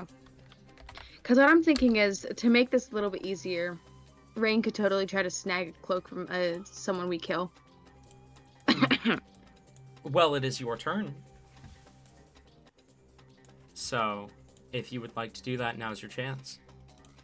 Because, Rain, you're up.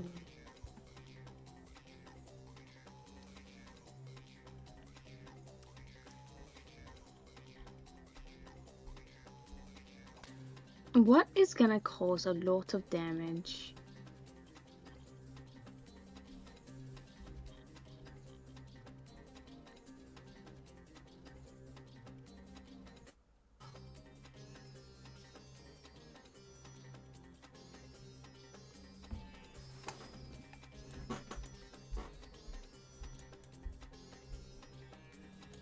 Wah. Wah. Is row 20 working again? Yes, it is. Let's go. We're back in business, baby. I have updated the map appropriately. I think right now we're gonna wait on actually fully attacking anyone, just because, you know, that could be a little suspicious. But Rain is going to take the opportunity to slip on Bates' mask so that at least, and like throw up his hood a little bit, his own hood. That way it's not quite as, oh my god, there's an intruder. Just that he blends in a little bit more. Understood. You slip on Bates' mask and pull up your hood, which brings us to the cultists.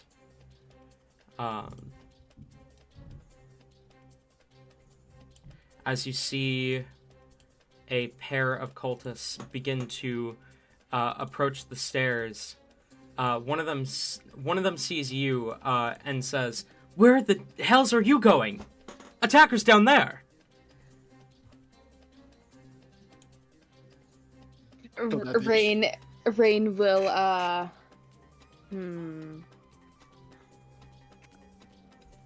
have commands from oh wait, hold on. What do I cannot remember. Do they refer to the dark ones as anything in particular? The three leaders of the Cursed One organization are referred to as the Dark Ones. Or one of the Dark Three, if you're just talking about one. Okay. Rain is going to just say then, one of the Dark Three has ordered me to secure it. Move. And he's going... Deception. Okay, Rain is going to try to make sure to step, like, in front of Hellebore. That way they're not, like, going to step over Hellebore, in a sense, to make way for Hellebore here. Okay. Deception. That's going to be a 17. Okay, that is a 4 and a 2 on insight. As the two of them nod and are going to rush past.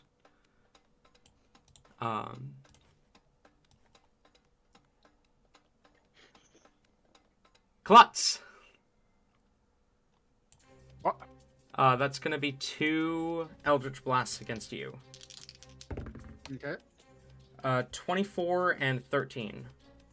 One of those hits. You take 1 point of force damage.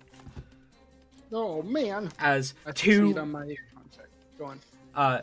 2 blasts of Eldritch energy fly out towards you. One slams into your mask and kind of kind of bumps the mask into your nose, like into your helmet, which bumps it into your nose, and it kind of hurts a little bit. You feel some blood trickle down from your nose. The other one glances off your plate armor. You are a fucking beast, and you know it.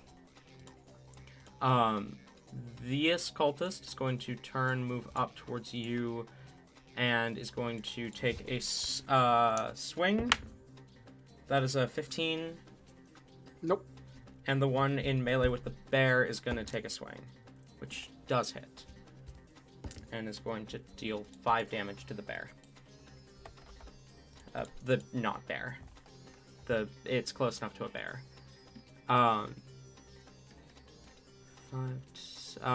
This one is going to also throw out an Eldritch Blast at you, Klutz. That's a 23. That one hits. For, oh my god, can you stop falling off the desk? 5 points of force damage. As this one slams into your shoulder, you feel it kind of shake you a little bit. It hurts, but it's not all that bad. This one is going to stand from prone and attempt to stab the bear. That's a 7.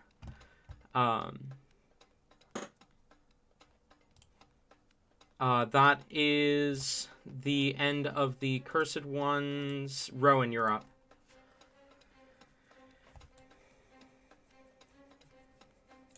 Give me a second. I'm fighting something. Oh, what are you fighting? Like in personal life. You okay? Yeah. Okay. Get that bitch, whoever you're fighting. Just fighting yarn, which makes me significantly less cool, but I don't even care. Or it is. I am still not in the roll 20. So mean. How dare it? How rude.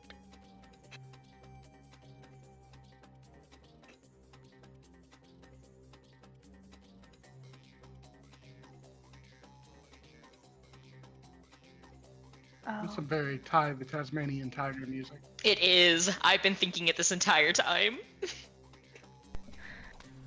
I'm gonna shoot the cultist that's right next to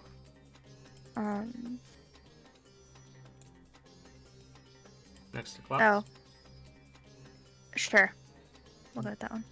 Okay. Was that not the one you were looking at?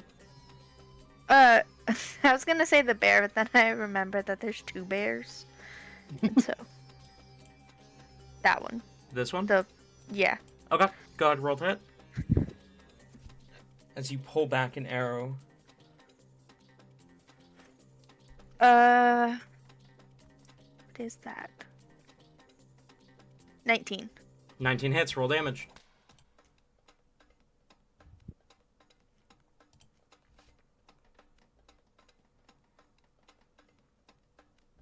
$11.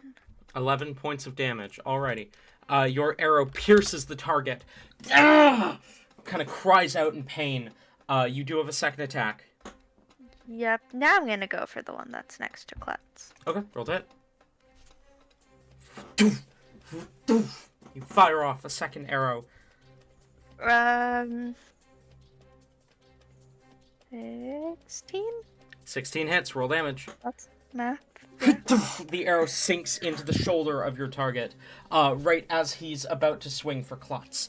Ah! 10. 10 points of damage. Alrighty. Is that all?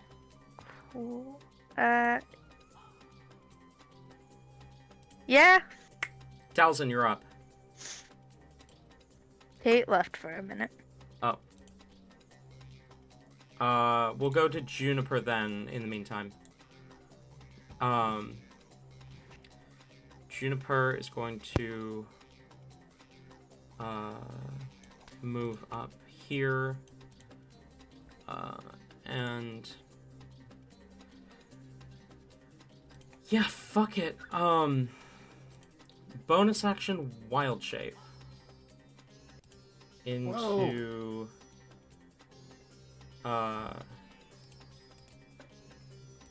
something a little bit more than. Why is it not loading my things? Hello? There we go.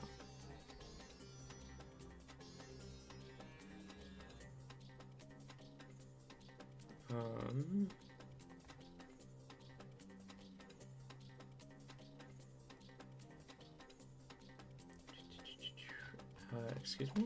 Is there not? Really? Really? The Essential Monsters doesn't have... Okay.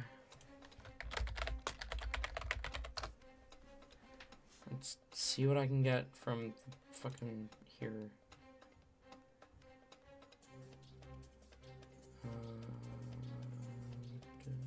Does this... Okay, no. Ugh, motherfucker. That's annoying. You're so back. Welcome back. Okay, it is technically Talzin's turn. I'm just gonna... Technically. Yeah, I was starting Juniper's turn, but, I've used her bonus action, and then we're gonna pan back to Talzin's turn. If Roll20 lets me in, because it's taking forever to load again, despite it loading. Okay. Oh boy. While you try and load that, I'll be right back.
Okay. Tate, did it load? Nope. Nope. Okay. What do you want to do? I can send you a screenshot of what it looks like right now. Please do. I almost sent you a screenshot of what it looks like on my version of it. Which... What? Give me metagame knowledge, come on. It would have told you where the first route is being held. Exactly, give me that metagame knowledge. No, I sent you what Stream sees. Okay. Which is a little bit more information than you would normally have, but it's fine.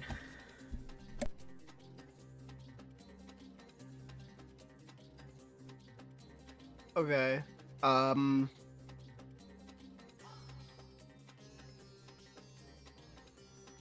We're gonna step out behind Rowan and firebolt the cursed one in front of the bear thing. In front of which bear? The one next to Juniper or the one next to The one- Klutz? The one next to Klutz. Okay, go ahead, roll a hit.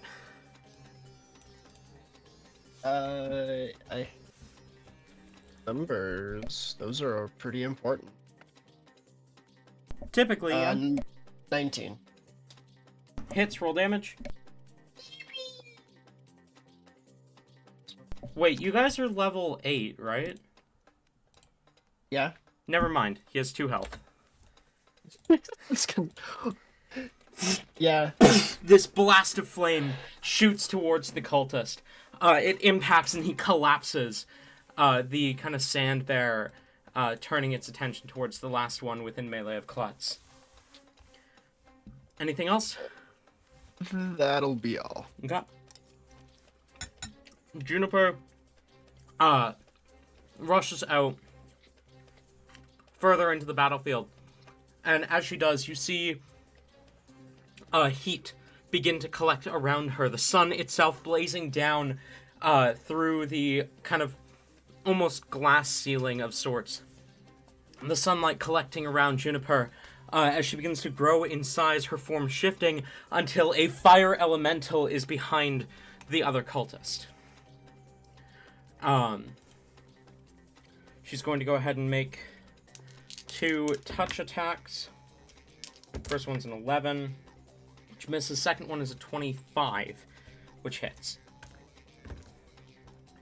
It's going to do 9 points of fire damage to the cultist, who kind of screams out in pain as this fire elemental is suddenly behind them. Brings us back to the top. Klutz, you're up. Alrighty. Where's my line? There it is. So that's nothing. I'm gonna move right here so that I can booming blade this one. Rolled it. That's cocked as fuck, which I really wish it wasn't, because it would have been a natural 20. But instead, it is a 22. Hits. Roll damage. Let me collect all my dice that I need for my attack.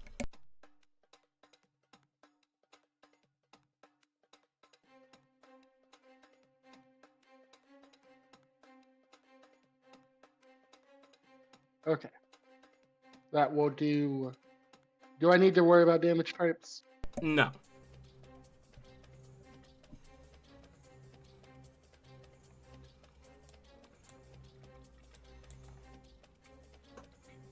$28 damage total. Dead. The cultist, whoops, I didn't put him on the bear stop. The cultist is blasted back from the impact of the lightning glaive, kind of ragdolling almost, as they go limp and dead. Is this water deep?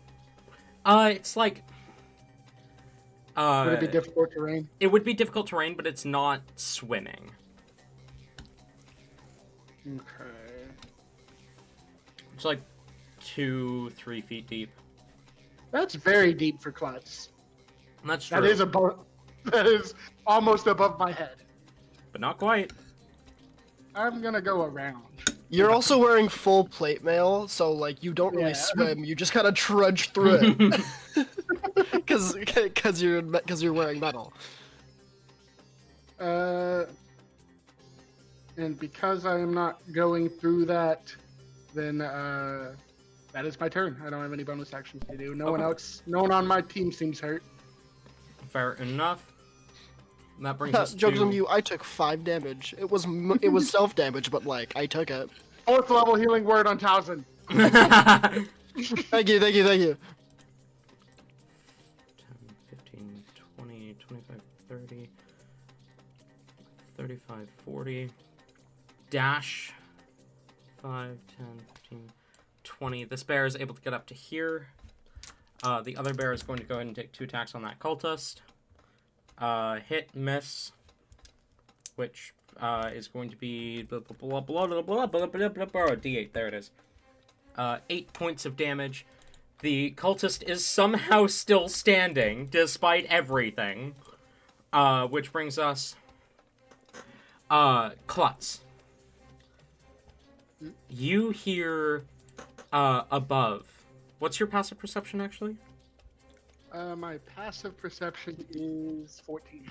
Okay. Above you, where you met the Mint twins, there's a large kind of platform of wood.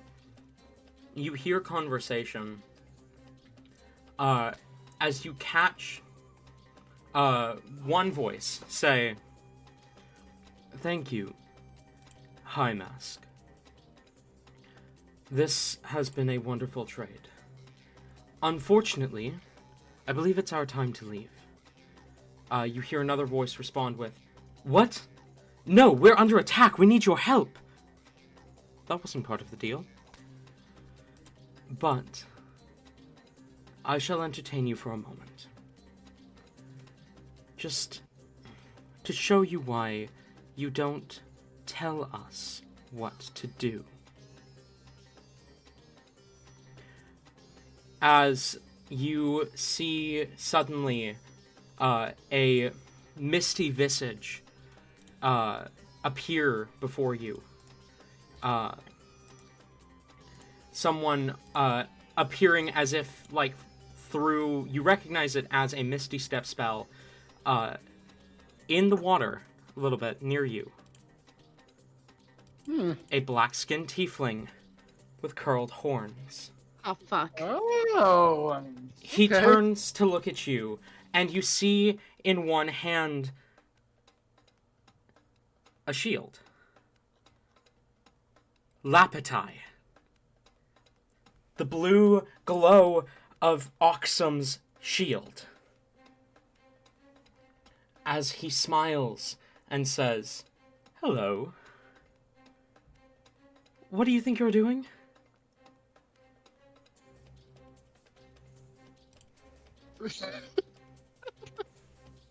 I definitely slide to stop.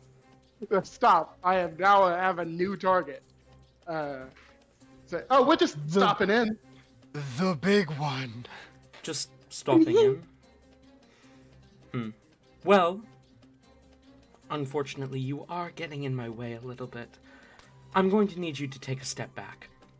Roll a charisma save. Oh boy. Let me look at my save. You Oh. got this. I'm proficient in charisma saves. That's good. Hell yeah, you are. I've never doubted you, Tabby. Don't fail me now. Oh wait, is this a charm, perhaps? No, it is not. Okay. Oh yeah, that's a 22. Yeah. You feel magic curl around you. You begin to feel this kind of pulling sensation on all sides of you, and you resist it. Huh. Well, that's annoying. I'm not going anywhere. That brings us to Hellebore. You're up. You don't see this interaction. You are focused on moving further this way. Okay. I assume the same. Has Rain noticed? That's a good no, point. Rain has not yet. Okay. In that case, then we're just continuing on like what we've been doing.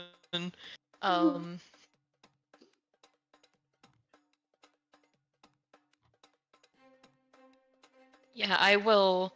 Well, first, whenever I just move like around this corner, now that I can kind of see up here, I know I don't see anything like on the screen yet, but is there any cages? Am I seeing anything now?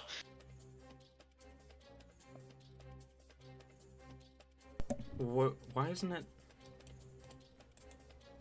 Did I not give Hellebore vision? What? No, I did. What? I'm confused now. This should be on daylight mode.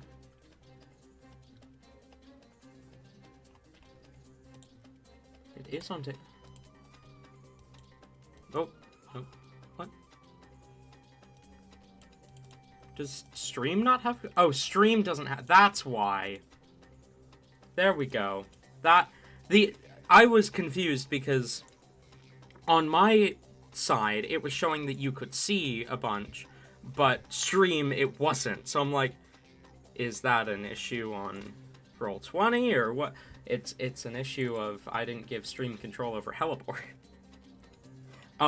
No, you do not see any cages right now. Alrighty.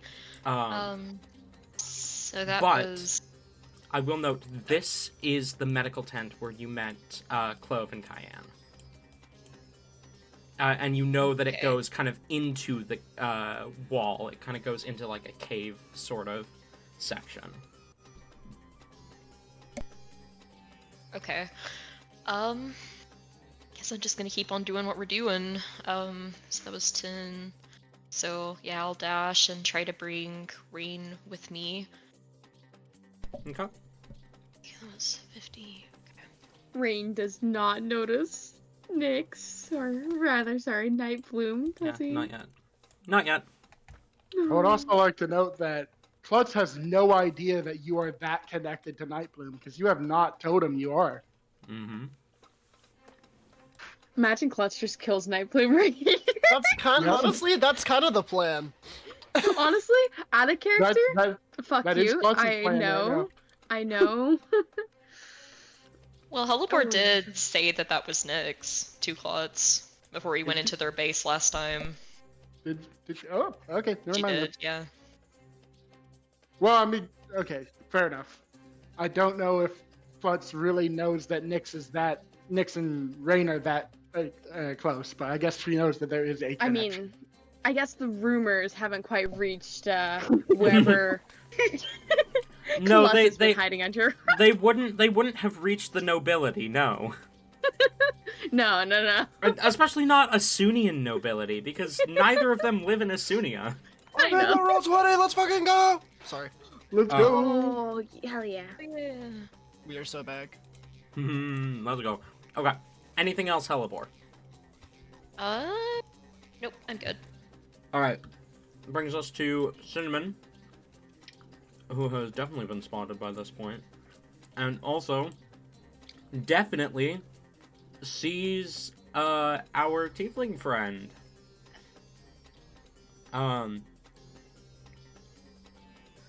She's going to go ahead and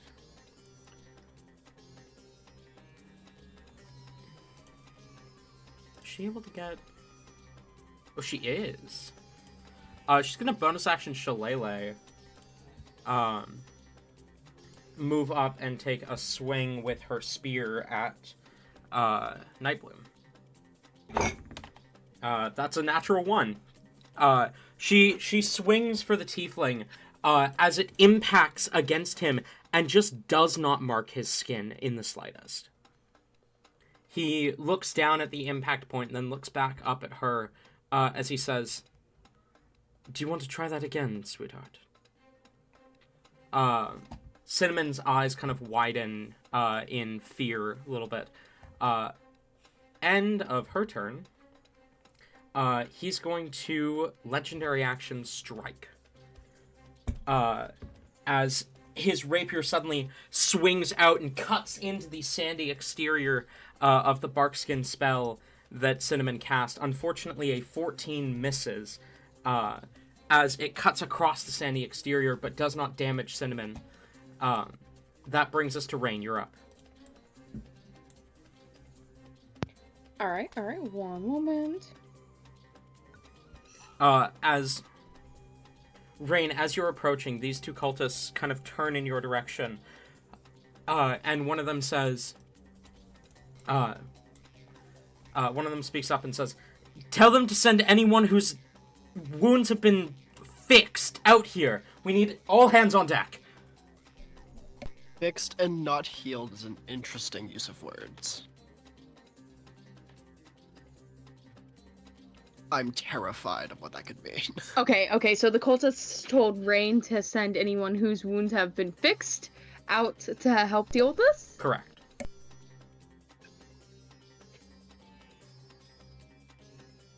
Alright. Gesturing towards the medical tent.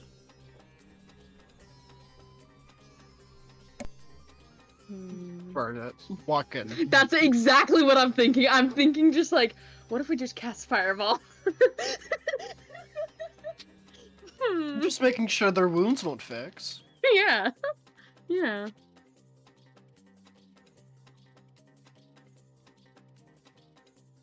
Rain will step forward and just say, "Go down and help." Can't. Actually, no. That's too nice. Sorry. It would be much more demanding than that. Get down there and help them. We're under strict orders. We can't leave the prisoners alone. Bingo. And maybe don't fireball that. Okay, but hold on. Hear me out. I think we do.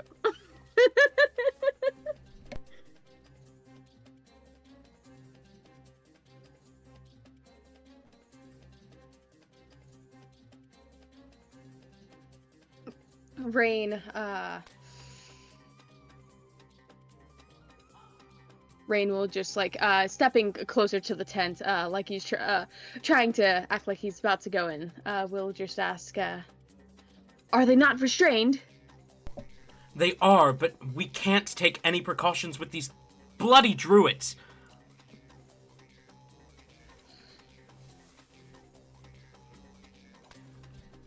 Okay. I will So, here's the say, if thing. you want to say one more thing, that will take your action. Yeah, I'm currently looking. Hold on, I'm measuring stuff. Give me a moment. Mm-hmm. Okay, God. Mm-hmm.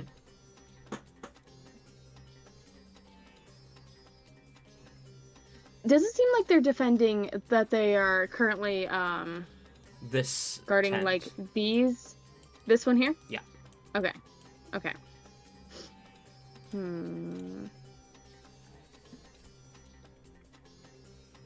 I want to be able to try to hit.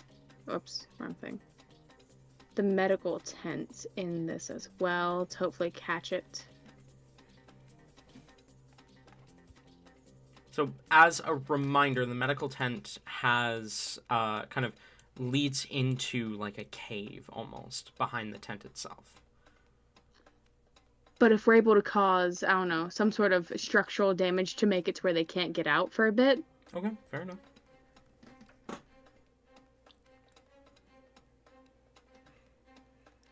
What do you think of this? You... fuck, that gets hella more. Yeah, you would hit Hellebore with that. Tori. Tori. Yeah. Mm-hmm. You're in my way, Tori. Todd is I mean, here. The that's- privilege has to you're go to right. the Mexican. You know what? You know what I do to people in my way, Tori? Oh my god. Okay, God, this will be the deciding factor. That one cultist down there on the next level, would he get hit by this? If you center it on the floor, he would.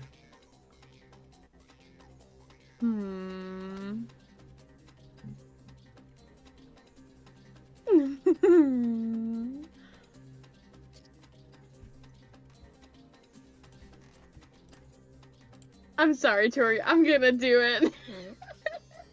That's 3 of them and the medical tent. I'm sorry, Tori. I'm sorry.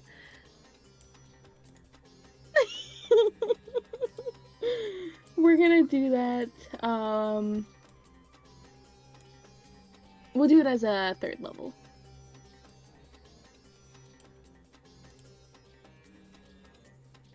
Okay. 3rd level. I'm sorry, Tori.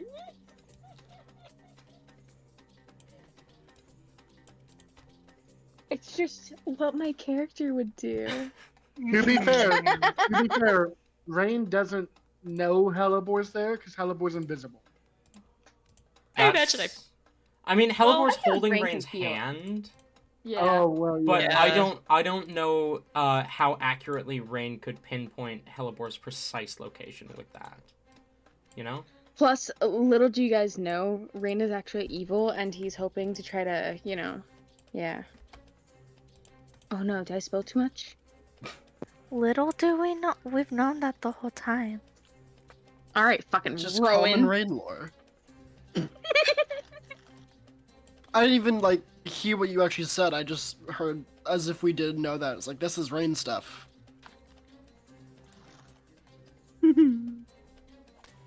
I need dice. 8 dice.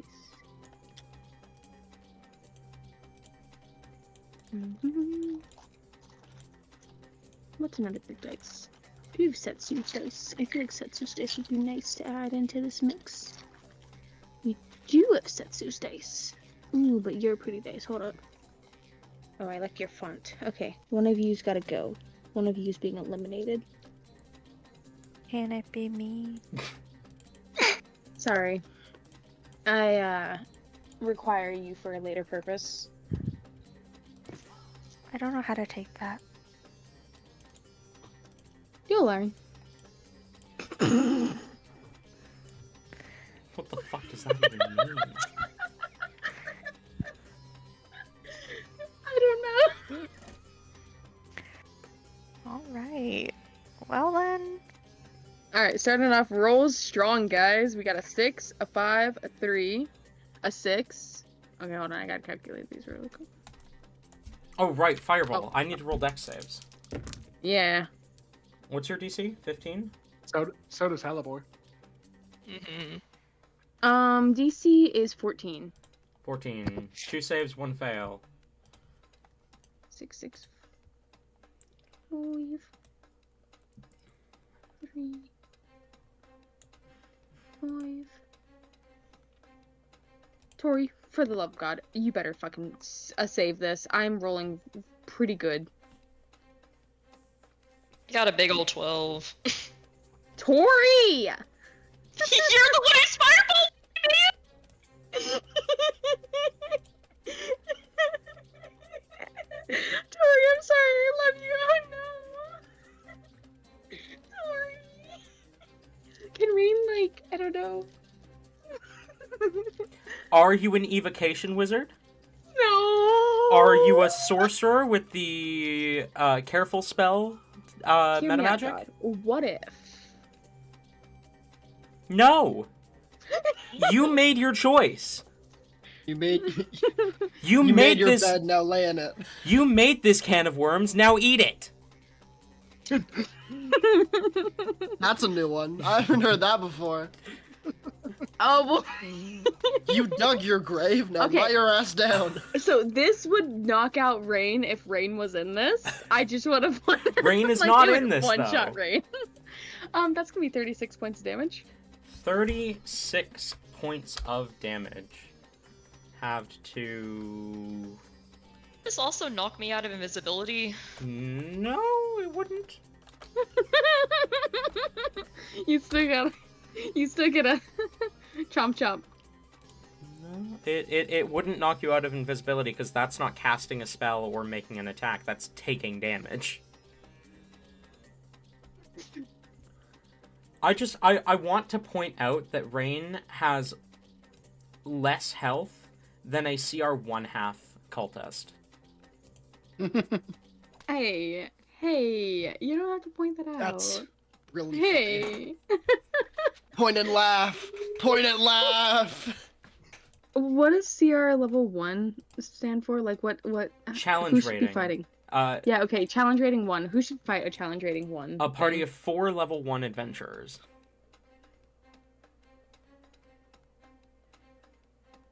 But I'm creative, so that makes up for the lack of hit points. Barely. You're Um, creative. You are no, creative? what makes up for the lack of hit points is that you have 4th level spell slots. Now, what makes up for the lack of hit points is that you have other party members that carry your That's Yeah. also true. Yeah. These cultists have 2 cantrips and 2 first level spells, and that is it for spells, with some given exceptions. Huh.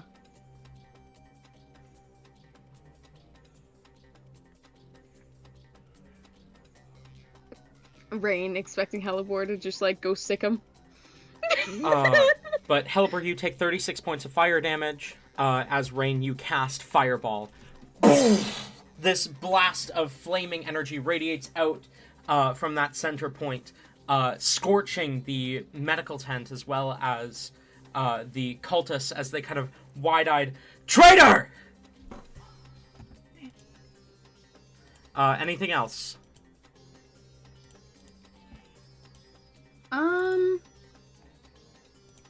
Rain used up his bonus action, right? Correct. Okay. In order to keep up with Hellebore. Does that mean his movement is gone as well? Correct. It also means he's no longer stealthed. Okay. Then with the casting fireball, that is, I believe, the final thing he can do. So, yeah. That brings us to the cultists. This one's going to turn around, and is going to... You see, raised hand pointed towards Juniper. this one as well. What about you? What do you have? Okay, that's unhelpful. Well, it might be helpful. You see this cultist raised hand, a sigil appears in front of them. It's hard to see exactly what it is for most of you. I think Klutz is probably paying too much attention to the obvious threat. Rowan, what's your passive perception? Rowan? 14? Okay. You aren't able to see the exact sigil, but you recognize that this is a crest. And Helibor, what's your passive perception? It is 18. You see the crest. The sigil of the crest is of a staff with a snake curling around it. Crest of Prada. As they're going to go ahead and cast in, that is a natural 20.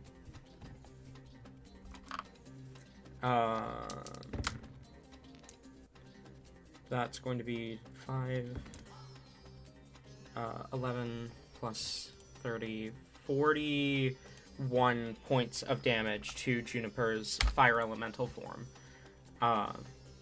As they reach out and grab her, a crest appearing and releasing energy into her. She kind of cries out in pain. The other cultist is going to go ahead and swing its scimitar at her. That is a big miss. That does not hit in the slightest. These two are not happy with Rain. I wonder why. Honestly, shocking. This one's going to turn and run inside. While this one is going to 25, 30 is not able to get within melee of Rain. So Does he just like walk into Helibor? not quite. If he had 5 feet more movement, he might have. So he's going to Eldritch Blast Rain. Oh no! I'm going to give him disadvantage because he is technically threatened by Helibor. A natural 1 will hit Helibor instead. Otherwise, it's just... Well, that's just because of how... Okay, I thought you said you did. Roll it. No, I said a natural 1 will. So if he gets a natural 1, it'll hit Helibor just because of how my ranged crit fail rule works. Not a natural 1. Does a 13 hit Rain? Probably. What's your AC? It does. Okay, you take 3 points of force damage. That brings us to Rowan, you're up.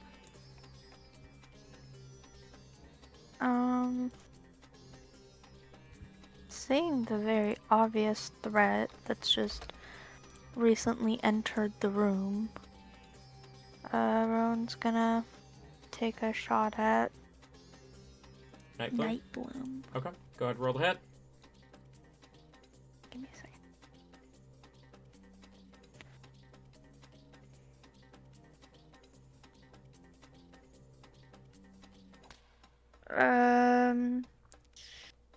Nikes. Why do I have to do math?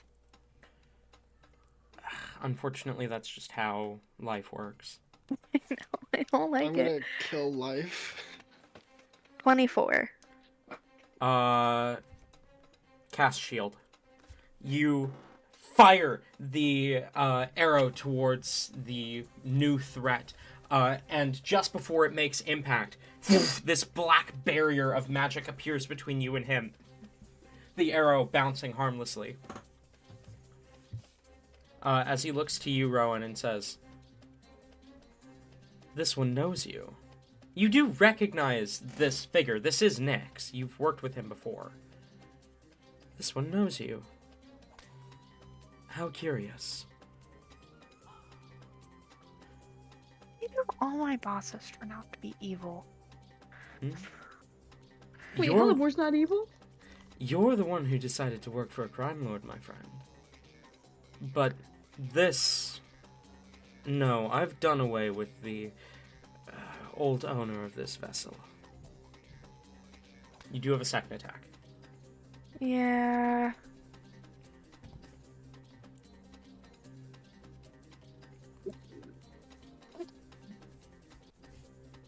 Um.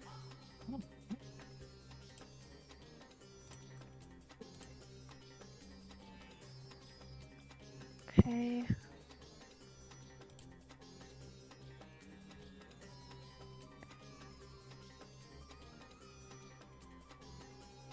I guess.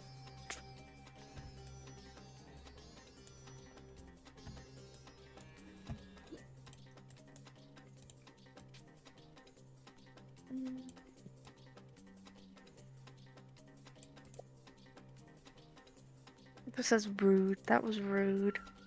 I'm mad at you, Talon. What, the shield spell? Yes. You ruined all my plans. I hate you. I'm gonna cry now. Okay, sorry. No, it's fine. I guess I'll try again. Okay, roll that. Not really sure that that's gonna work out for me, but what the hell else am I supposed to do? Nope, that's even worse. Wait, Okay. is it? Yeah, that's even worse. Unfortunate. You fire again, as it kind of flies past your target. Give me a sec, I need to read something. Well, is there anything else you want to do, Rowan?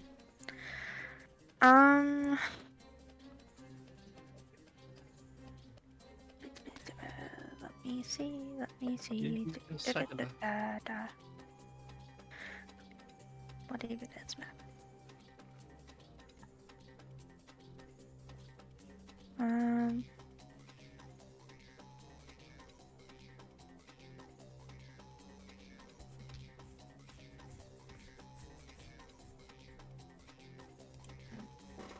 What is the...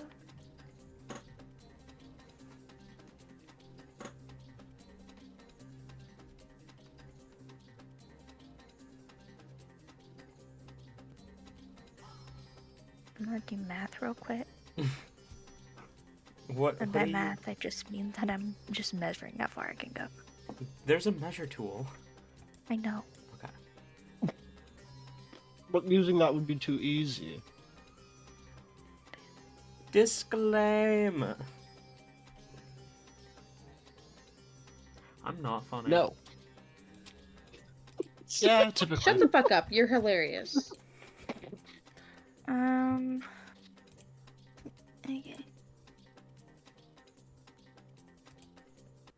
I think it went right here. I think. That's 35. 30 puts you here. I think I can make it here. Talon immediately with the with the actual tool. No, absolutely not. Well, no, I I'll, have to put the I'll kill you for that. Shut up. thing away in order to. I hate Alright. this. Anything else, Ron? Anyways. No, I can't do anything else because somebody decided to use a shield spell. Because somebody is Sorry. playing the character.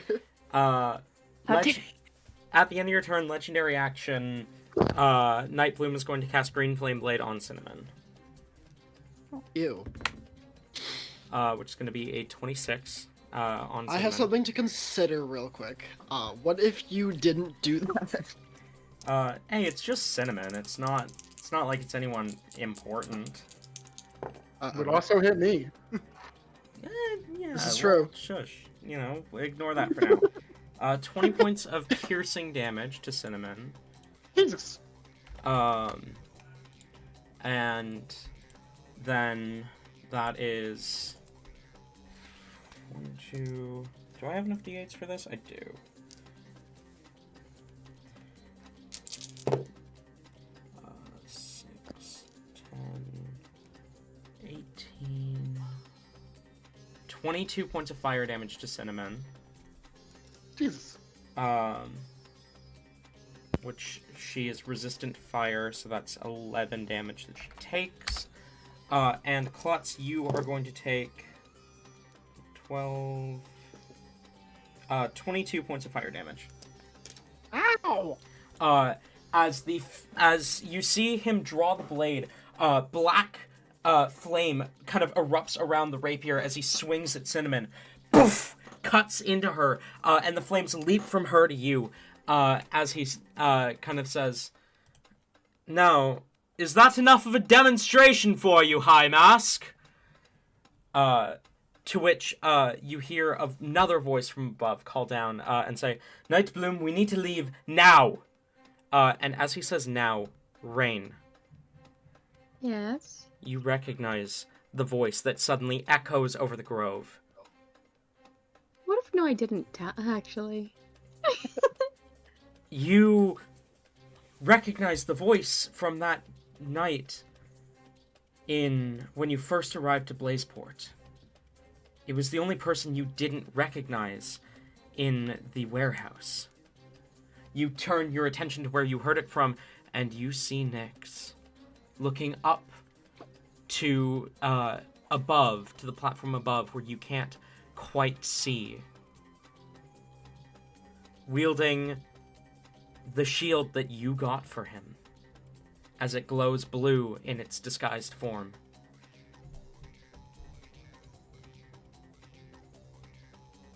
That brings us to Talzin, you're up. I'm gonna cast Psychic Lance at Nyx. Okay. ahead, I roll the hit. need a... No, that's a... Oh, no, it's a throw. saving throw. What kind? Intelligence. Intelligence. Okay, that's a 21? Saves, but it isn't the thing, so I can still roll. Uh-huh. And then I'm also going to use the Blood Boon. Gotcha. I don't like a lot of these dice. I'm going to try and get whatever, so I'm going to... what's it called? Sanguine Burst. So I'm going to take 4 damage to re-roll a bunch of dice. Okay. Do up to 5, so can stay. These other 4, though.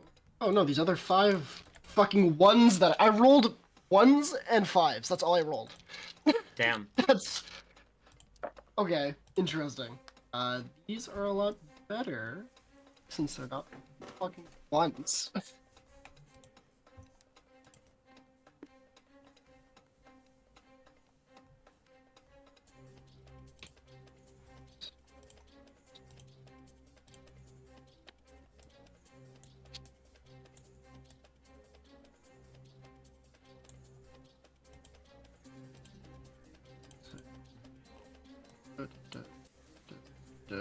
As 36 total, so halved. 36 halved gives us 18? I believe so. Yes. Yes. You cast the spell, as you see Nightbloom kind of blinks for a moment, looking in your direction, Talzin, as he says, "You hit me." Huh. And then I'm gonna bonus action to blood whatever again. Okay. Anything else? Nope. I'm pretty sure that did I think I made myself take more damage. Did I take damage since we long rested? That wasn't from me. I Not don't think that I can so. think of. Okay.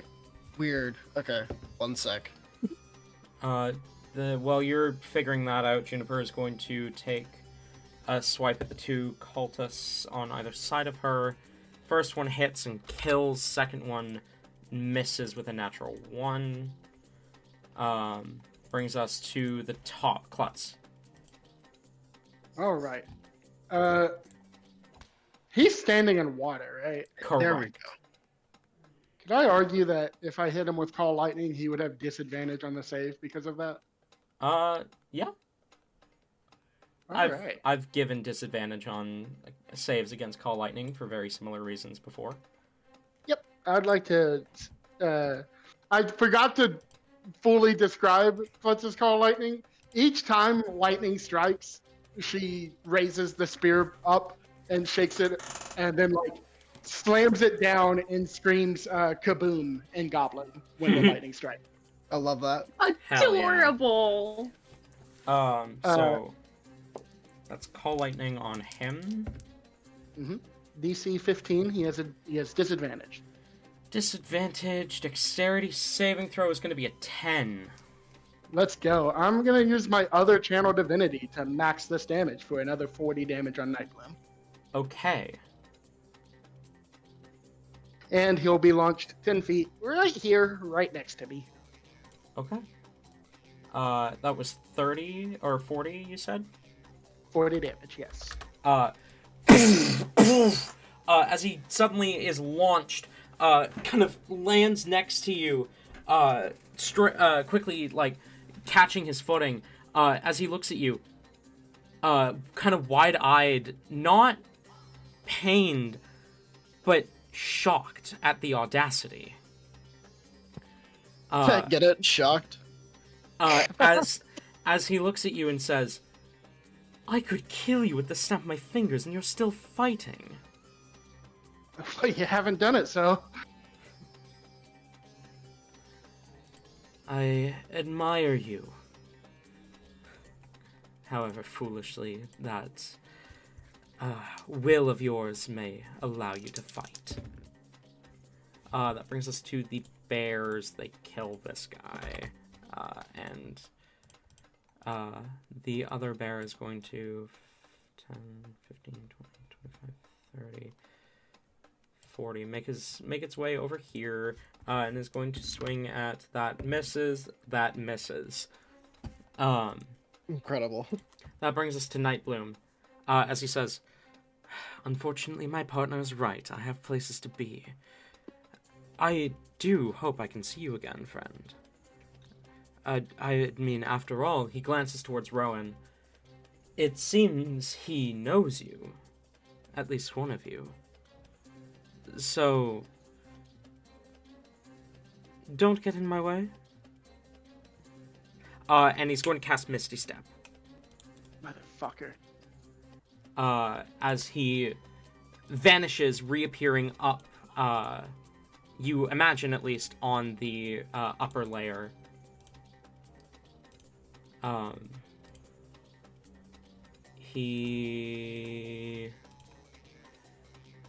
That brings us to Hellebore, you're up. Still invisible, but up. Alrighty. Okay, so a few things. First of all, how is Rain looking in terms of, is he about to go after Nyx?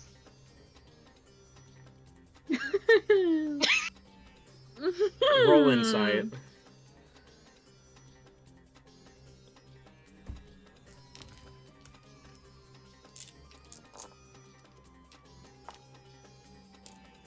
Tori? 17. Gotcha. What does that get, Rain? Okay. Hellebore knows Rain.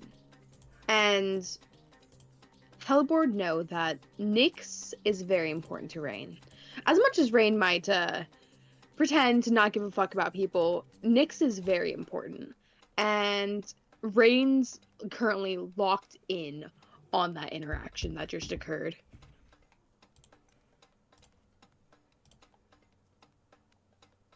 Okay.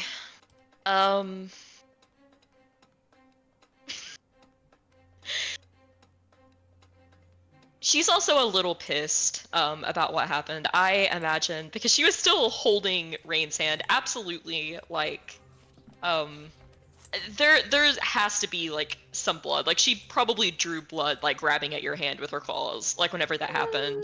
But she did not make a sound. Girls used to, being ripped apart from the inside out, so this is fine. This is good. She is quickly going to let go of your hand and run up to the place. And now that I do not have Rain with me, gonna go ahead and do a feline agility to get in here. Okay.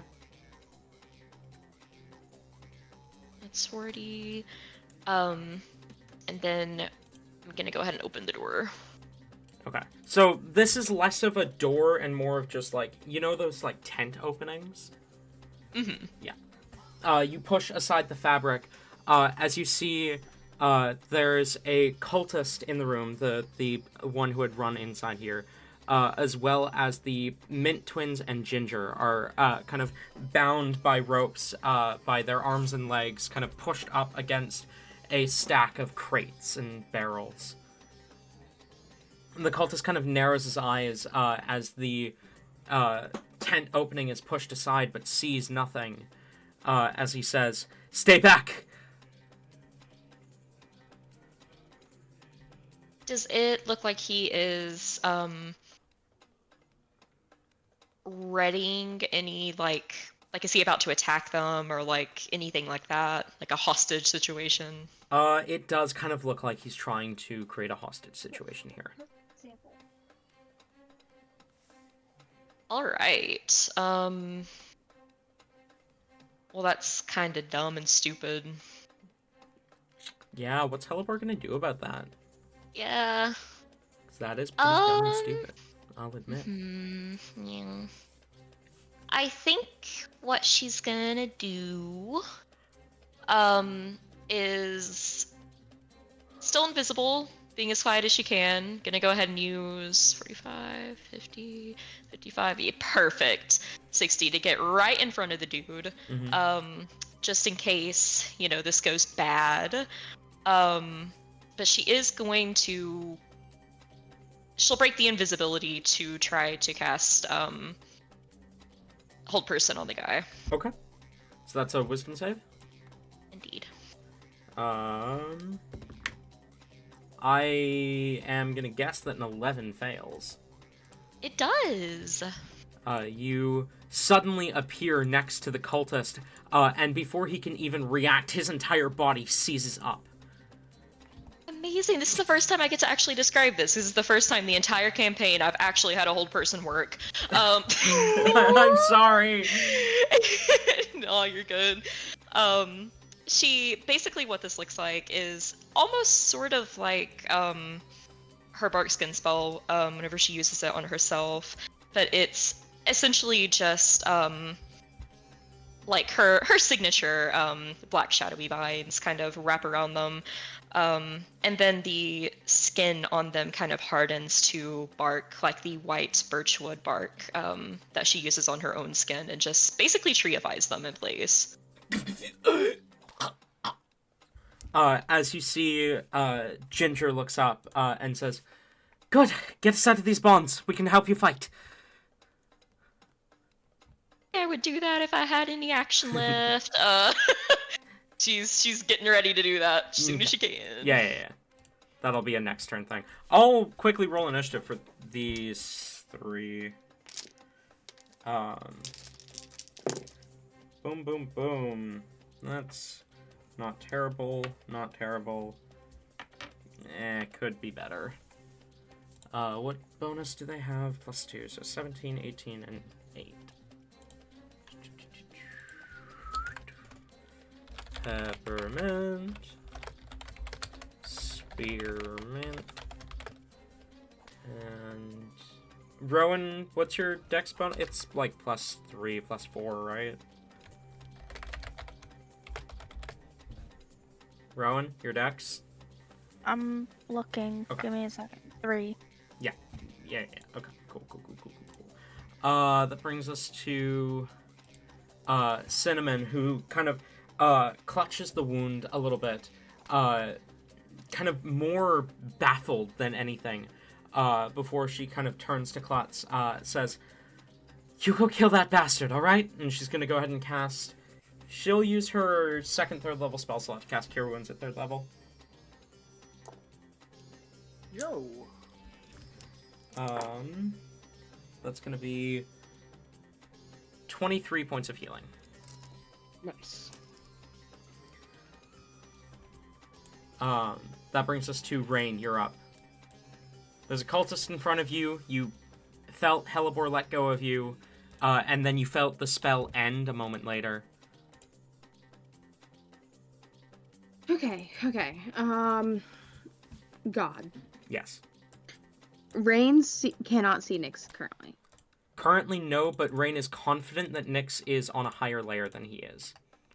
So logically speaking, these stairs. Whoops, that's the wrong thing. Yes. I can These I can stairs. guarantee you you don't need to roll any check or anything. Those stairs are definitely going to lead you to Nyx. All right. Rain is going to bonus action activate Blade Song. And he's gonna. So here's what we're gonna do. Oh God. Everyone should technically have control of Rain, so everyone should be able to see what you see. That is 20 feet of movement to get to there. Go ahead and continue your turn as is. 20 feet of movement. You are confident that Nyx is up on this platform up here. At least for now. Do these over here? Oh, why can't I? No. Select something, please. Can I see These that over stuff? here. Does this look like a tree that is walkable across? That is a bridge made of fallen trees. What was that, Tabby? Can I see that platform from where I am? Like the bottom of it? You can see the bottom of it from where you are, yeah. Nice. Yeah, it's about 30 feet above you, give or take.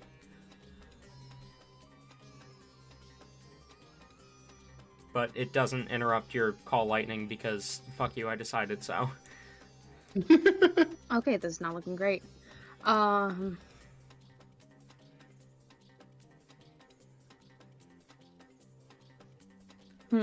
that's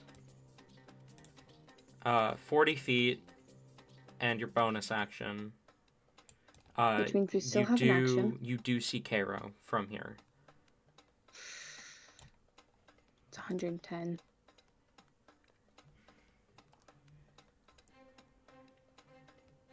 You also I see can action this dash. guy who looks important. He's wearing a mask, but the outfit that he wears is more intricate than every other cultist. Okay, So this okay, guy is hold on. probably important.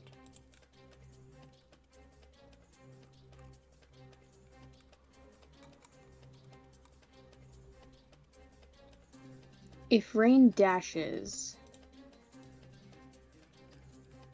he can get there. Mm-hmm.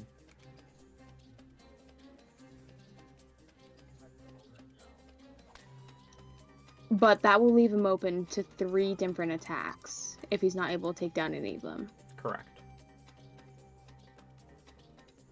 Alright, I hate to say it, because, like, we saw what the fireball did.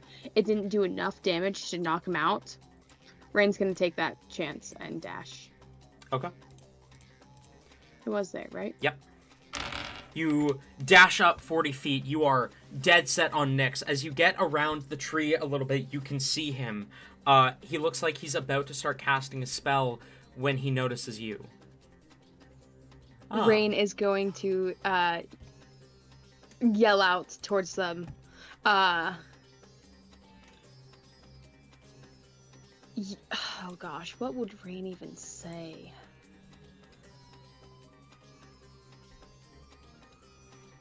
I think a little caught up in the moment, Rain would just like call out for Nyx.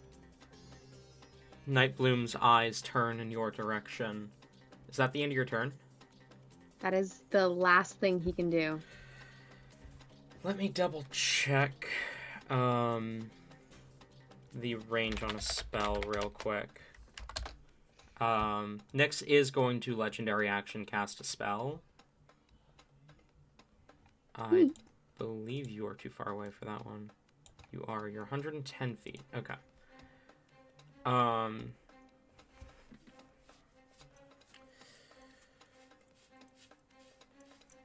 He's gonna legendary action Armor of Agathis at 6th level is what he's gonna do.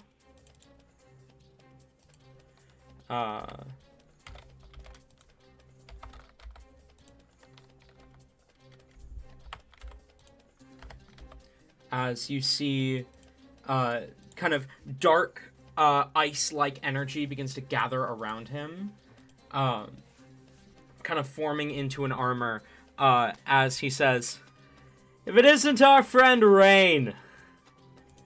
That brings us to the cultists. I'm going to start with the ones on this version of the map first.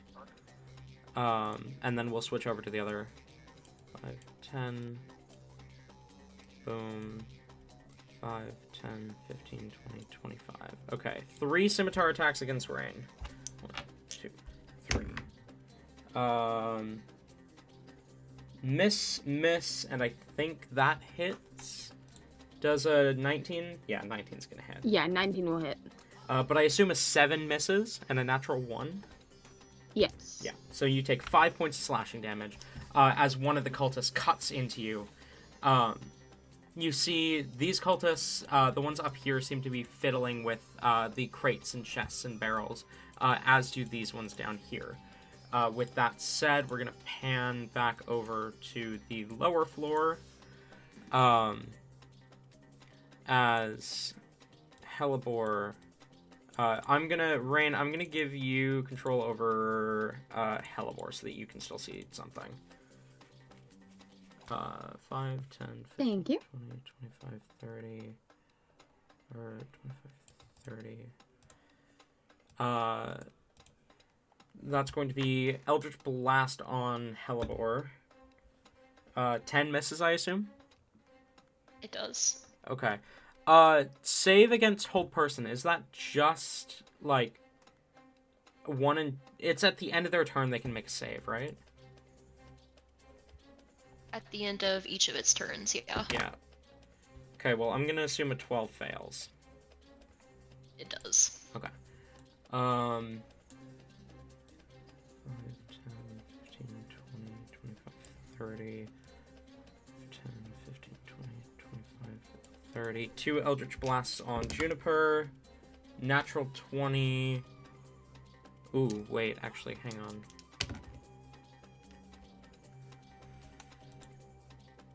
Oh. Natural 20. I see. Okay. So, and then the other one also hits, but it's not a natural 20, so it's not as nightmarish. As you see one of the cultists, kind of hand-pointed towards Juniper, fires off a blast of energy, but as they do, a crest lights up, a scythe over a skull with a blood droplet dripping from the edge of the scythe, as it blasts into Juniper from much harder than it normally should have. That's going to be 21 points of force damage to Juniper. She's still in the elemental form, however. And then the other one is going to be 5 points of force damage. Just to really show the difference in damage between a critical hit while bearing the crest of Mortem and a regular hit. That brings us to Rowan, you're up.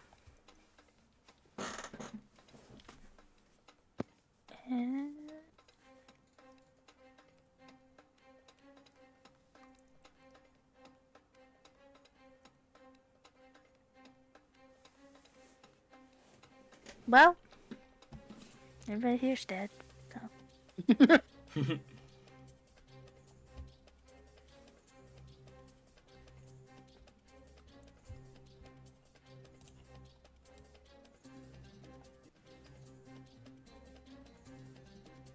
Yeah, that's probably the fastest way. I'm just gonna dash and Okay. go. Fair enough. Oh, so not okay. Well, I hate this. What? What do you hate? Nothing. Roll 20 is being mean. Oh, okay. Fair enough. As you dash up, is there anything else you want to do? I think that's all I can do. Okay. That would bring us to Ginger, but she's still bound. Would bring us to Cairo, but Cairo is still not doing anything. Just trying to get Nightbloom to leave. That brings us to Telzin. You're up.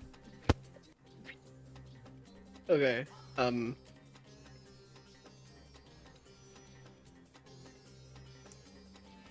Okay, let's get there. See what is up. Huh?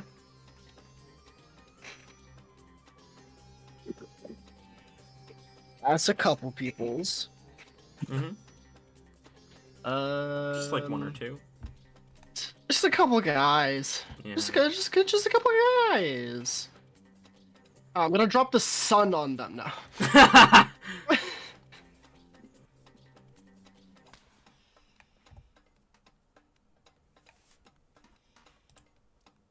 We're gonna ice knife the farther one. Okay, roll to hit. Oh, that's the wrong tool. This one? Yeah. Yeah, get rolled to hit. And your save DC is gonna be higher than 11, right? Yes, and 25 and 25 to hit. 25 hits, they both fail their save. Go ahead and roll damage. We're gonna guess it's a third level just for fun. So that is 4 piercing damage, and then they're both gonna take.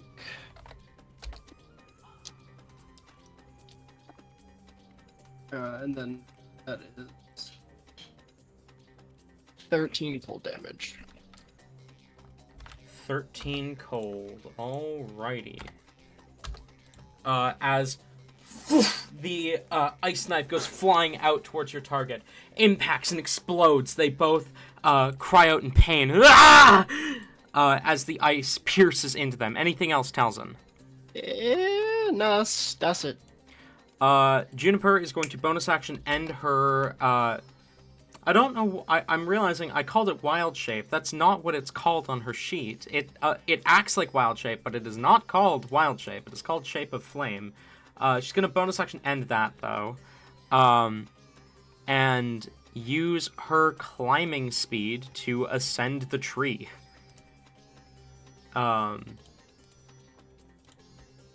As she Rain, you suddenly see Juniper climb the tree and end up on the platform looking threateningly towards Nightbloom, Nyx, the various cultists up there, as she climbs like a cat because she is one.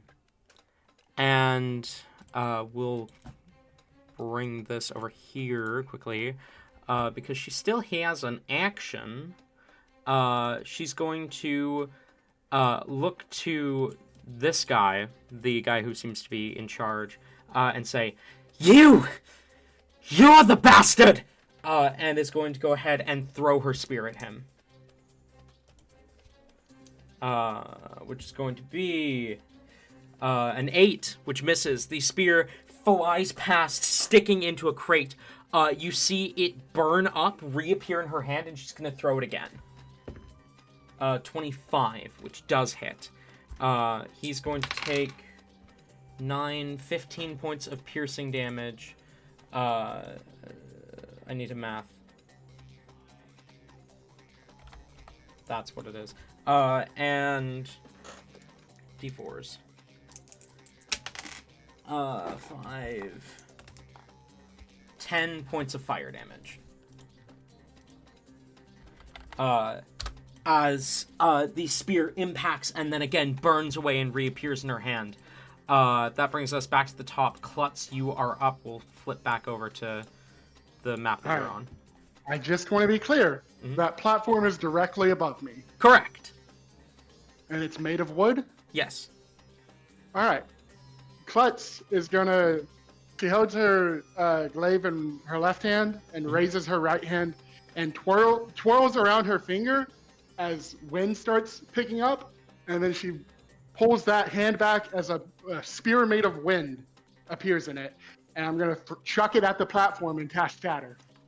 Ooh, fuck yeah. Okay, so, hang on. So you are 35 feet from the top of the map. 55 feet from the edge. So 55, 35, and directly above you? Mm-hmm. Okay. What's the radius on Shatter? The radius on Shatter is. I wanna show you where exactly that lands. Just what's the radius It's a on 10, that? 10-foot sphere. Perfect. Straight above you gets Cairo, Nightbloom, and the High Mask. So that is con saves from all three of them? Mm-hmm. And I want to note the spell specifies that non-magical objects are damaged by this. I'm trying to break that platform. Yeah. Okay. Huh.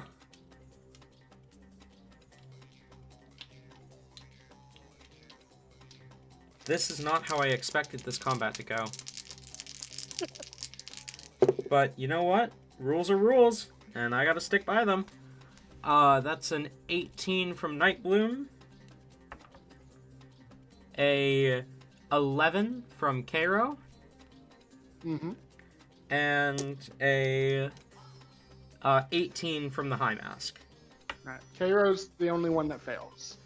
Okay. But all of them, well, okay, let's see, 15, 19 damage to Cairo, half of that to the other two, and 19 damage to the platform.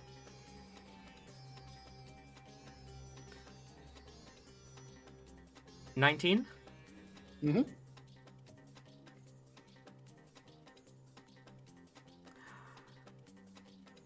Do you remember how high up I said it was? You said it was 30 feet. I did say that. Okay. Let me crunch some numbers real quick. 19 was the damage, so half of that would be 9. Mm-hmm. So that's what those two take. We'll start there. And then Cairo. See, I wasn't expecting Cairo or Nightbloom to need health bars.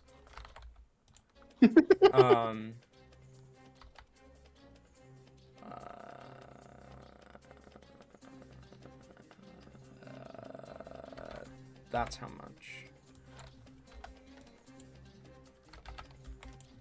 That seems like a lot of damage. Okay. No, it doesn't. This large spear of wind shoots up and radiates out right as it impacts with the platform. There is a moment of like stillness after the echoing explosion. And then a loud crack as the platform splinters and begins to fall.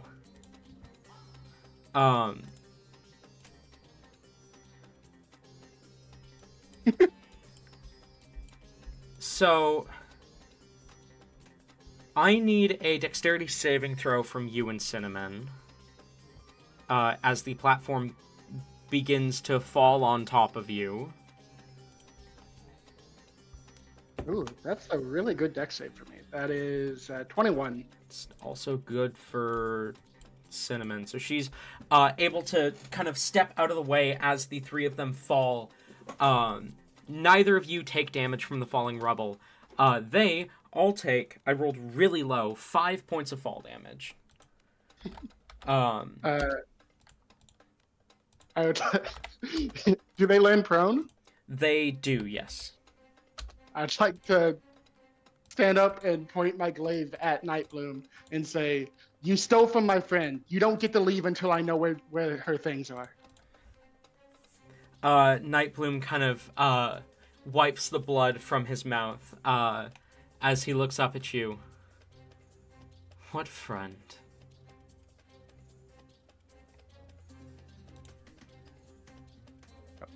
Can I respond? Yeah. I don't know how. Yeah, I'll allow it. In Blazeport, you stole from her forge. Oh.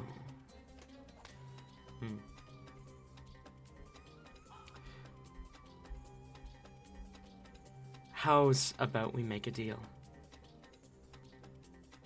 I can show you. Is that the end of your turn, Klutz? Yep. That's my action. That's all I got. Okay. That brings us to the bears. One of them is right on top of a prone high mask, so that's going to be that misses. That's a natural 20. On claw from the bear, so that's going to be 10 points of damage on the high mask. And then that brings us to Nightbloom. As he looks at you, Klotz, and says, "Let's make a deal. I'll show you."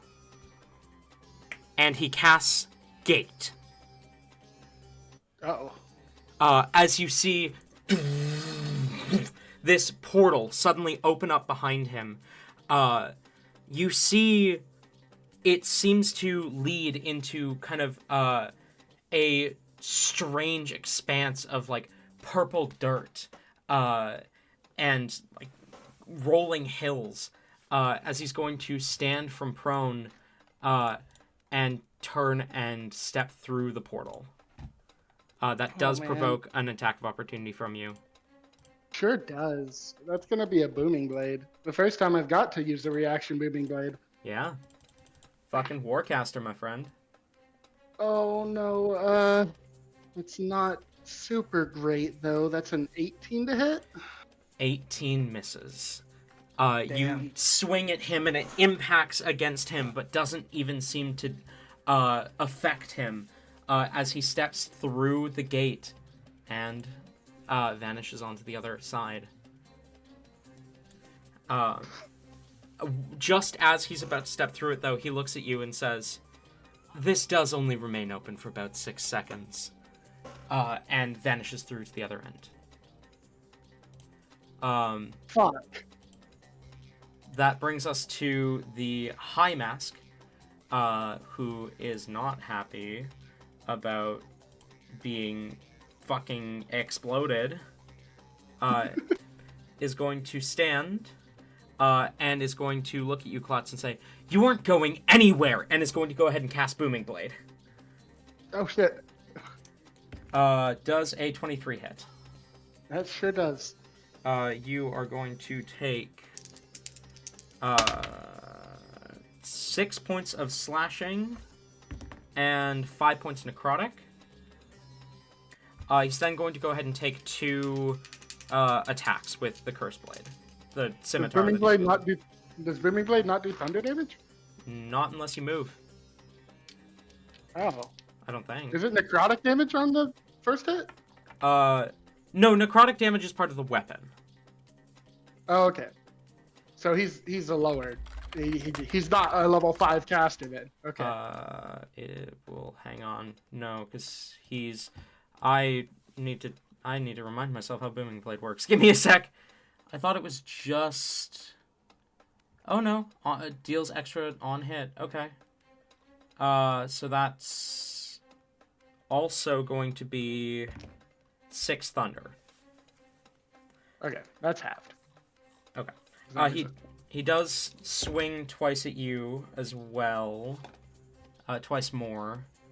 11 and 19. 19 hits. Okay. You are going to take 10 slashing and 7 necrotic. And you are booming bladed. So if you step, boof, you take damage. Hellebore, you're up. Alrighty. I am gonna go ahead and try to free all of these people. I'll just go ahead and step right here. Are they just like rope, Yeah, basically it's bound? just rope. Yeah. Okay. She will pull out the custom-made dagger that Rain gifted her, and go ahead and cut their bonds. As many of them as you'll let me do. I will let you do one per attack that you have, which, because you are a druid, that's one per action. Well, that's sad. If you have some way to deal fire damage to all three of them, then you can burn the ropes in one go. I mean, she wouldn't risk, like, That's right. burning them with it. She's ancient Rain. They're desert druids. They have resistance to fire. Still. Okay. Yeah, that's what Helibor Rain would thought never, Helibor was. willingly hurt someone that she enough. doesn't want to. Which one are you cutting loose? Ginger's the first druid, right? No, Pepper is. Pepper's not here. Oh. No. I don't fucking know names. Ginger was the guard at the gate when you first arrived. Okay. Which, do all three of them visibly have weapons? Yes, all three of them have spears. Okay. I guess we'll just do Ginger first. Okay. As you cut Ginger loose, immediately she looks at you and says, "Back up." We back up. Okay. It's not her turn right away, but that was more of a, precautionary, hey, back the fuck up before whatever happens. As soon as she's free. Okay. Does it look like she has this under control, freeing them? It looks like she has a plan, yes. Okay. In that case...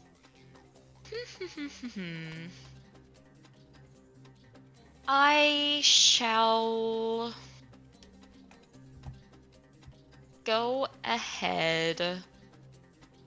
and... yeah, I'll just go ahead and wild shape now. She'll go ahead, bonus action, and turn into a polar bear. How large? Large. Boom. So I guess you can get like right there. Okay. As she does, for basically just the flavor, she is going to be using the scythe. She basically throws it up, like, like a baton twirler, how they like throw. She throws it up, does a twirl, turns into a polar bear, and just jumps and grabs like the handle of it. We getting ready to fuck people up.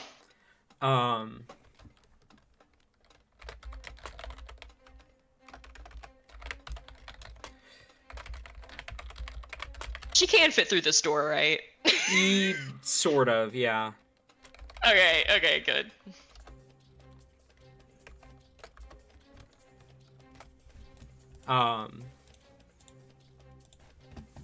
That brings us to anything else? Unfortunately, oh well, you said that only took one of my attacks. Can I have another one? Because I have multi-attack, but well, I don't know if would you allow that? I don't know if you'd allow that.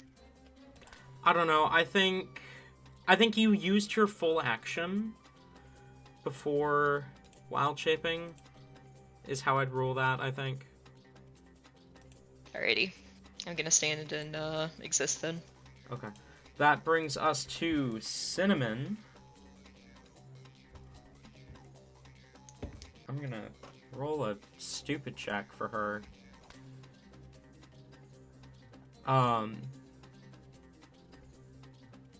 Cinnamon's eyes dart between the portal and the high mask.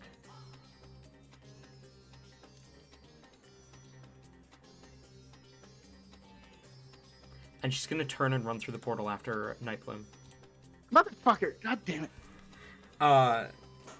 As she does, she looks over in kind of Rowan and Talzin's direction. She calls out to the two of you. Hey, if you see Pepper, tell her I love her. And then runs through the portal. God damn it. Rain. You were approaching Nyx, ready to whatever, when all of a sudden the platform snapped, broke, and Nyx, Cairo, and the High Mask all fell through.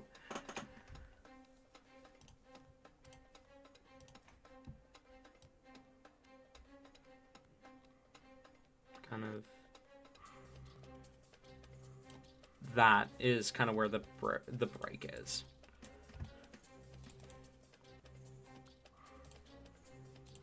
Which means you would actually be able to see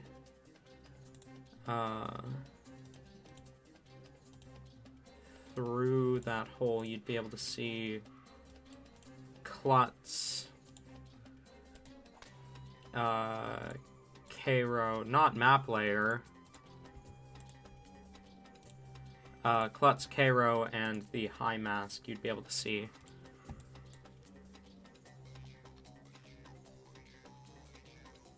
Okay. Okay. I've been like trying to run this through like any feasible way on how to get there. There is no way for Rain to get there in 6 seconds.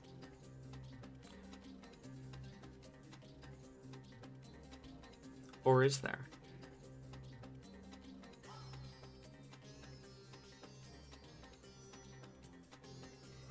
Your hand twitches, as if instinctually reaching for your bag. Oh shit.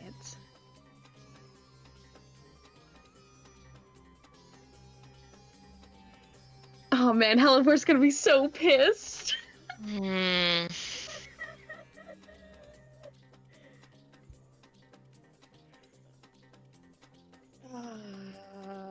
Okay, I'm gonna roll like my own chosen wisdom check to see how stupid Rain is. Where the fuck is my evil Rain dice? Hold on. Evil Rain!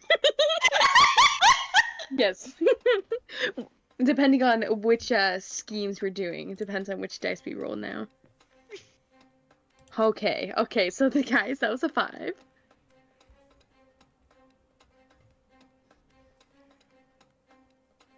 I like to imagine Rain is still gonna move. Okay. While he's doing this, so that will provoke opportunity attacks, of course. 1 hits. How much damage? Well, it's a critical hit, so let me do some math. That's gonna be 12. Uh-oh. 12 damage. Or wait, hang on. I need to roll to see which crest this fucker has. Not Oh, the crest of fuck. Mortem. Okay. It's I did not roll crest of Mortem, so it doesn't do an Okay. extra d6. You take 12. Rain is up. Rain is going to continue moving, and he, along running across the tree bridge, he will reach into the bag and pull out the hat. Oh no. Roll a wisdom saving throw, my friend. And Rain is going to ask for help in stopping Nyx.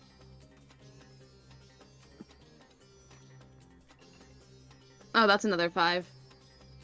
So that's gonna be 9 total. Okay, we're gonna move on to the next turn. That brings us to the cultists. This one is going to take a swipe at you, Hellebore. That is bad. 11. That doesn't hit. 5, 10, 15, 20, 25, 30. 5, 10, 15, 20, 25, 30. Talzin, Eldritch Blast coming at you. 13.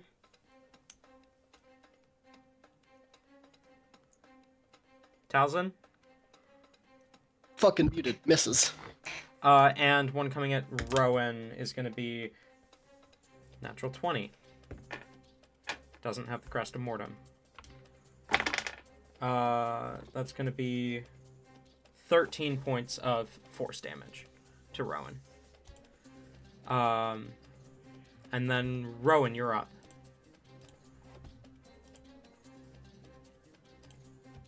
Noodles? Oh, Noodles said BRB. We'll come back to Rowan in a minute then. Ginger is going to climb atop the crates and boxes here, and is going to Burning Hands. So that's going to be 1, 2, save, fail, and save. Okay. It's going to be 6, 7 points of fire damage to this fucker, and then 4 to Spearmint and 2 to Peppermint, and both of them are freed of their bindings as the ropes take fire damage, burning away instantly. As Ginger brandishes her spear, that was 5, 10, 15, 20, 25. That brings us to... Is Noodles back yet? No, okay. That brings us to Cairo, who is going to stand from prone.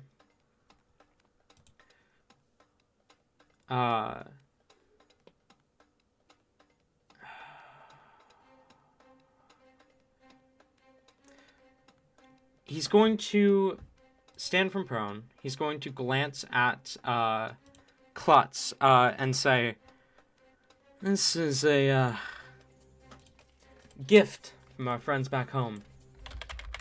And let me just double check the wording of a spell real quick.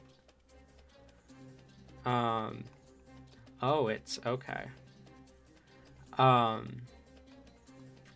As he holds a hand out for a moment, magic curling off of him, and he casts Summon Fiend.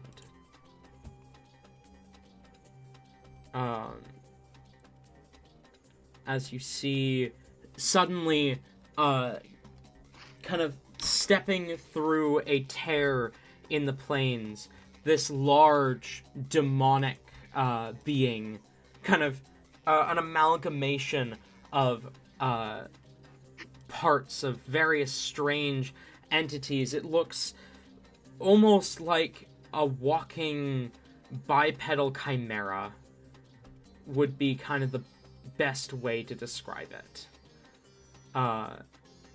As it kind of pulls itself out of the planar bind, he's then going to step through the portal, following after Nightbloom and Cinnamon. I want to know, they have half speed from getting up from prone. Can I still see them from the entrance? You can, at this point. Nice. Okay.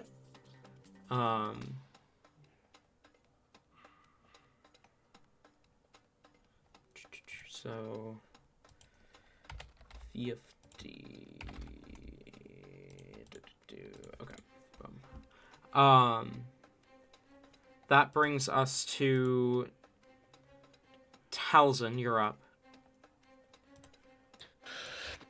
Okay. Never mind. Noodles is back. Rowan, you're up. We'll come back to Talzin in a second. Okay, that's fine. I've been struck with art inspiration, so I must draw. Fair enough. Fair.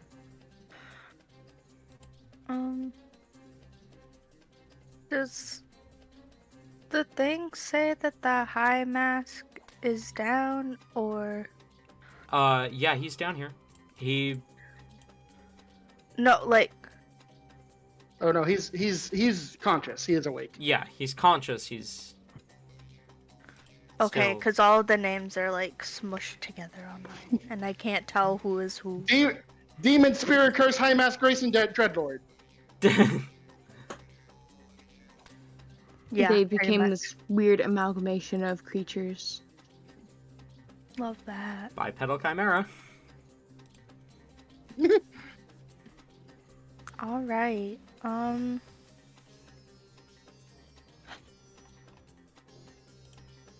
I guess I'm just gonna shoot again. Shoot.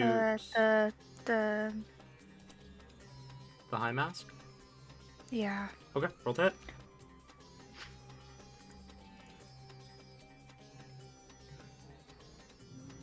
Um.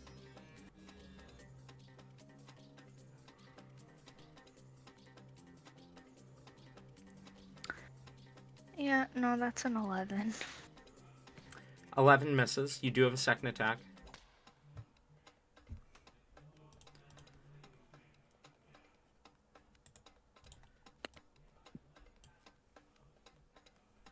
Do you have the precision attack thing?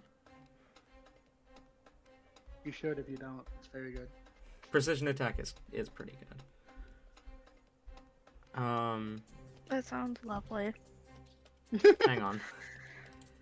You have... No, you do not. You have trip attack, disarming attack, parry, commander strike, and bait and switch.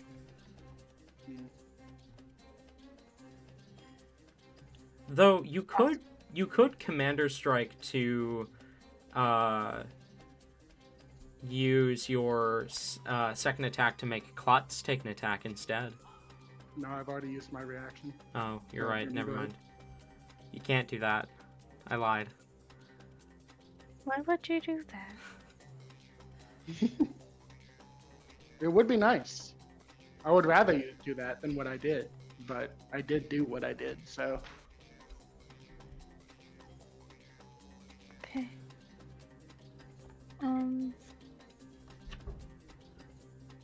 You know what? My dice are not being nice to me, so. Hold on.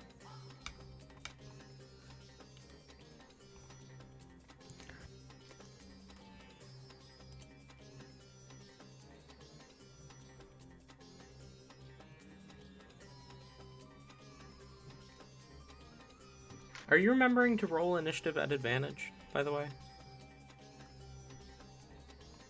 Yeah. Okay, just making sure. I rolled a 3 and a 5 earlier. Gotcha. So, got a total of 8. That's 18. 18 on the High Mask? Yeah. Hits, roll damage. Phenomenal. That's 9. 9! You pull back and release another arrow towards the High Mask. The arrow sinking into your target. He kind of glances between Klutz and you. Anything else?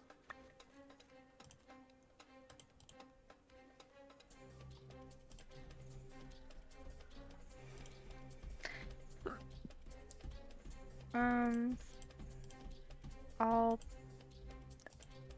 action surge. Hell yeah. You feel this. You feel adrenaline course through you. You are ready to keep fighting.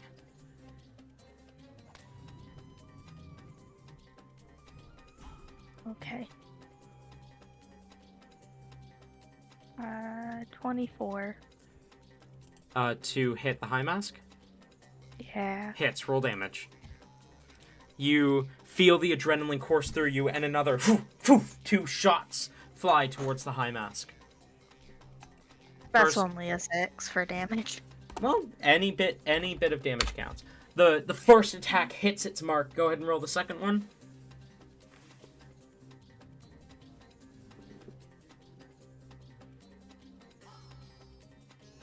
No, wrong button. Don't lie.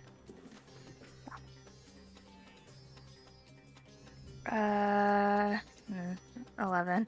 11 misses, unfortunately. The second one sticks into the ground near the High Mask, unfortunately just barely missing. Talzin, you're up. Yippee! What do we want to do? What?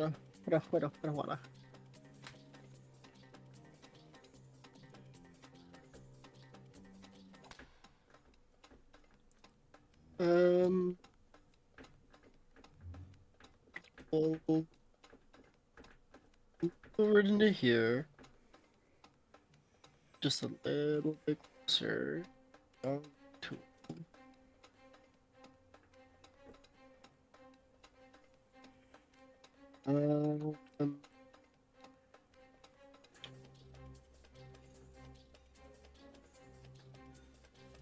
is it?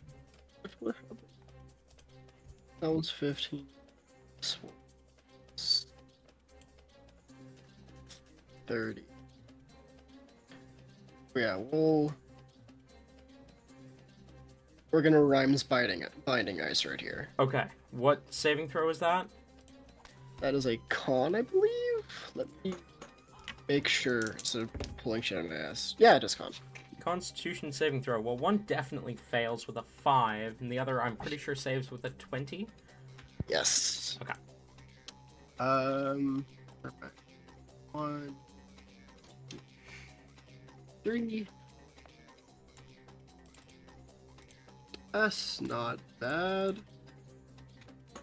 I just realized stream also didn't have control of Klutz. That is 20 damage total. And it's half on a successful save? Half on a success. And the one who failed is hindered by ice. Is it half movement or no movement? No movement. No movement. It must use an action to break away the ice. Understood. If it wants to move. Anything else? Nope.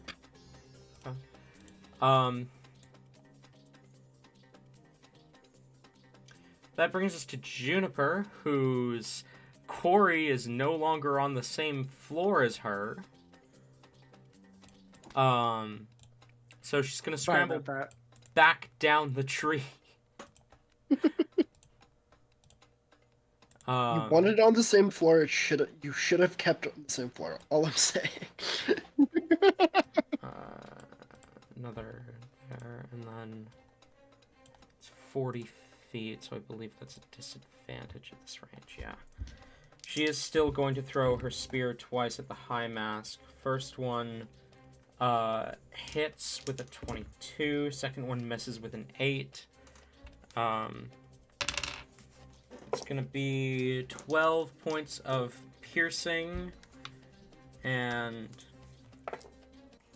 3, 6, 9 points of fire. So 21 total damage. Not 20 total damage, 21. Thank you. And Klutz. Just before the start of your turn.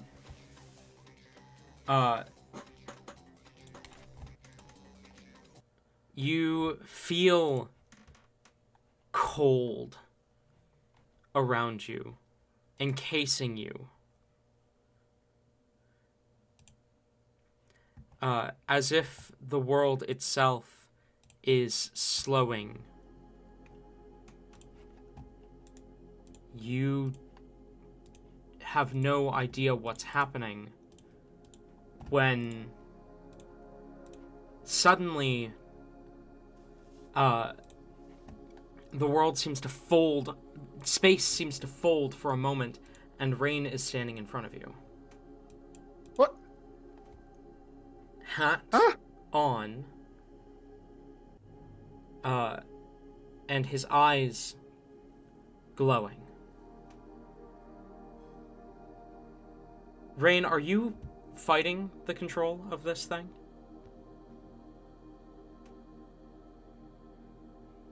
Or are you letting it control you? Rain is definitely not just letting this thing have full control. No, Rain wants a semblance of control himself. Okay.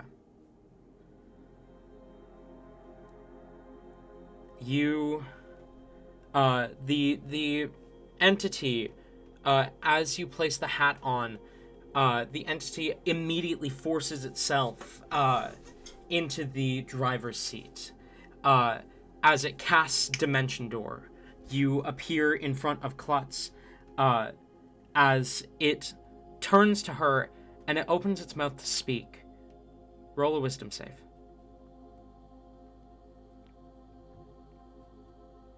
Ooh.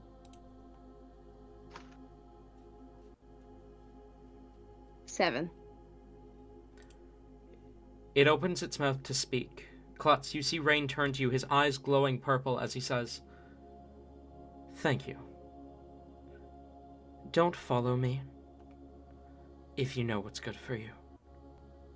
The voice that speaks is definitely not Rain's, as he turns and steps through the portal. What the fuck? Klutz, you're up. Oh, fucking hell. Okay, that completely changes everything I'm gonna do.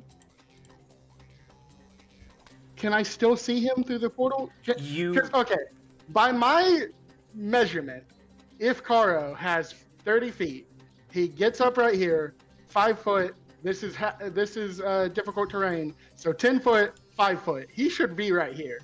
Caro has more than 30 feet movement, first of all. Okay, so where is he? He also has a bonus action dash. So he's deeper into the portal. He's just like caught up with Nightbloom at this point, about give or take 30 feet on the other side of the portal. God damn it. So Can I still see Rain? You can, yeah. Rain is approaching them as you see kind of Nightbloom turning at first aggressively, and then immediately kind of begins to lower his guard a little bit. A look of recognition on his face. How far into it is Rain? About 20 feet. Motherfucker. Maybe 15. We'll call it 15.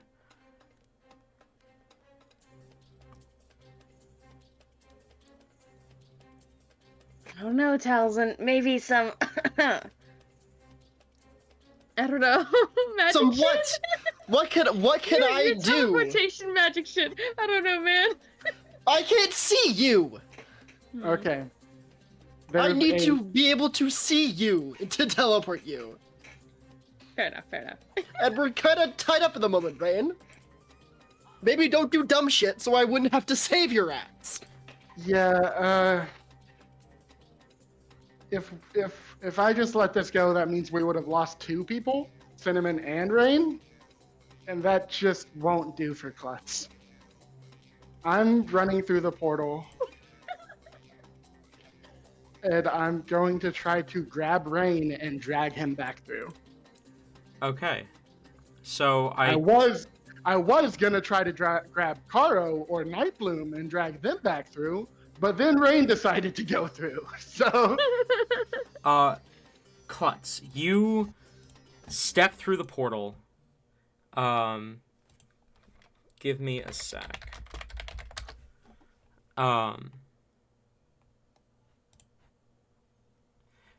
Oh, by the way, I bonus action disengage, so the demon spirit and the high mass can't hit me. Gotcha. You step through the portal, and immediately your senses are assaulted from all sides. You are not on the material plane. The area around you, kind of sprawling out, as you hear Nightbloom say, "Oh, so it's you. I thought." So you did follow, as Nightbloom turns his attention to you, Klutz. As you step through the portal, you rush up to Rain. Rain, roll another wisdom save.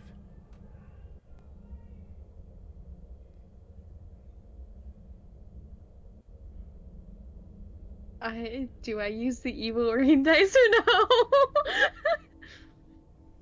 No.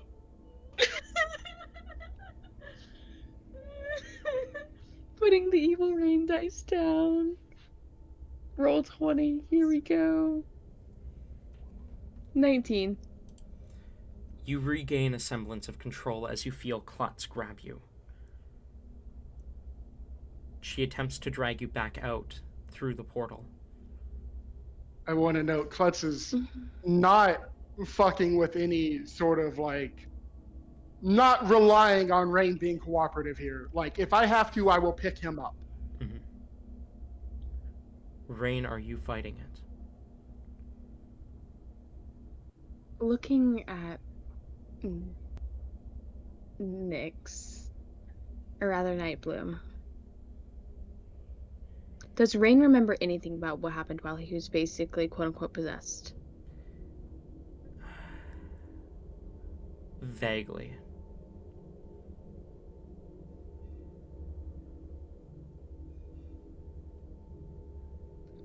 Rain will just say to them, now is not the time. And he back with Klutz. As Nightbloom watches you go, he says, "You'll be back. I know you will, Black Rose." As Klutz, you pull Rain out of the portal. I assume you... well, you wouldn't even need to dash, because you're not dragging Rain. Rain's going willingly. Yeah, no. Yeah, no. Okay, then. Fucking hell. Klutz is still looking in the portal like, I really wanted to get Karo and Nightbloom. Fuck, but I have to get Rain. I'm Where was sorry. Cinnamon in the portal? Cinnamon, she had been, it looked like she had been frozen, paralyzed, in between Rain and Nyx, or Nightbloom. Oh, too far for me to grab. Yeah. Too far for me to grab and make it out. Yeah. Well, I guess is it an action to grab them? Not. Because if I grab them and maybe dashed, I might have been able to. Hold But on. that's also me, a small goblin. Hold on, dragging hear me Rain and out. Cinnamon. Would Rain be able to help grab Cinnamon with 40-foot movement speed? No, because you used all of your movement on your turn.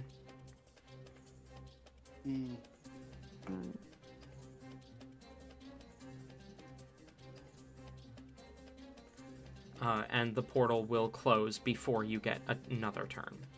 So we can't even argue you getting to move early. I hate to do it, but I do feel like Klutz would not leave someone behind. Oh no!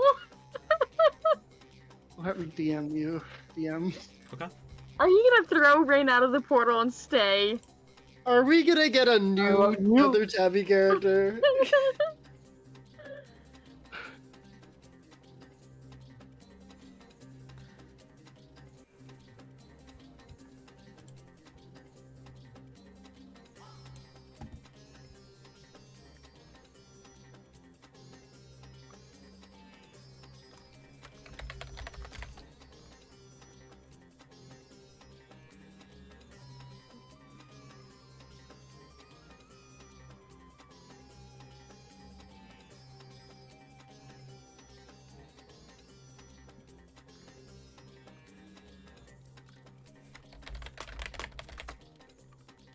Look at this rate that we're going through them, guys. Half of the world's just gonna know that Hellebore is a lycanthrope. Because half the world would just be NPCs. Okay. Or, sorry, PCs. Talon has allowed it to come to a roll, I think. Oh no. I am going to run past Rain. If Rain is cooperating, I am going to run past Rain enough to grab Cinnamon and just pick her up. And I'm going to try to dash back to the portal. And if I can't make it back through the portal, I'm going to throw Cinnamon through the portal. Klutz. Here's how this is going to work. As Nightbloom turns to look at you, oh, you did come. You rush past Rain, as Rain, cooperating, begins to make his way to the portal to leave. Nyx, Nightbloom looks at you as you grab Cinnamon. Roll athletics.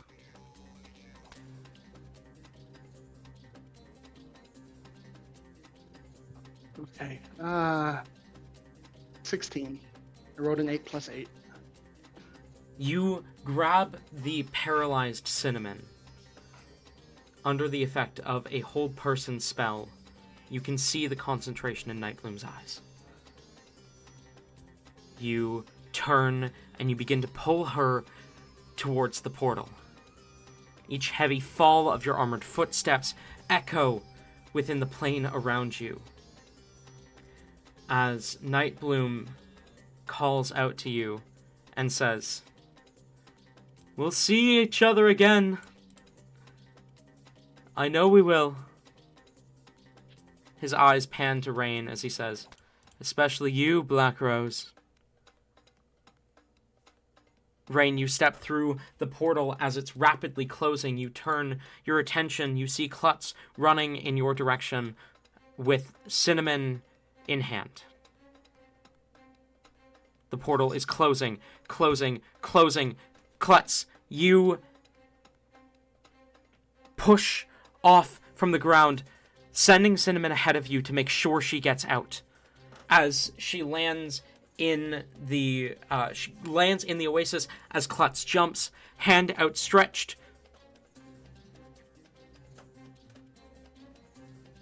and it closes right behind her.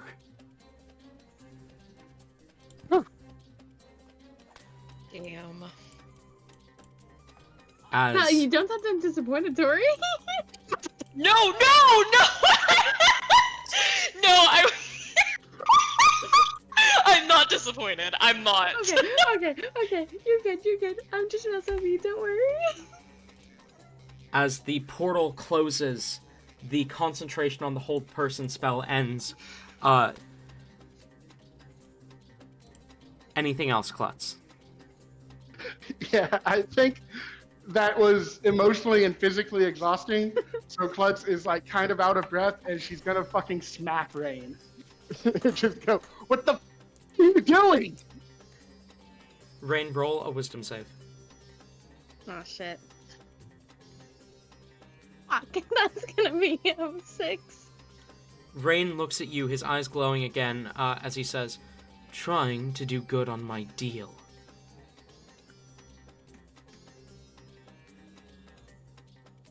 That's my turn. Okay. That brings us to Peppermint, who is going to stab the paralyzed cultist, I guess. Which is an automatic critical hit, because they're What else are we supposed to do with cultists? they're paralyzed, so... Or bonus action Shillelagh, then stab. So that's going to be 11 plus 8, 19 points of damage. As the cultist immediately collapses, unmoving to the ground. Peppermint takes the spear out and kind of steps next to the wild-shaped hellebore, kind of looking the form up and down as she says, You druids from the forest are always going to confuse me. 5, 10, 15, 20, 25. Spearmint is going to step up here. Bonus action Shillelagh, then stab. That hits for 8 points of damage on the other cultist. That brings us to the bears. This one is going to attack the one that's encased in ice with a bite attack. Does that hit? That's a good question, Talon. Does that hit? That does hit. Okay, that's going to be for 7 points of damage. As the cultist encased in ice collapses, unmoving to the ground. The bear takes another step forward and takes a claw attack. Natural 20. For max damage, which is 11, which is just enough. As the cultist collapses, unmoving to the ground. The other bear is going to take a bite, miss, and a claw. Another critical hit on the high mask. Another 11 points of damage. This is going to be...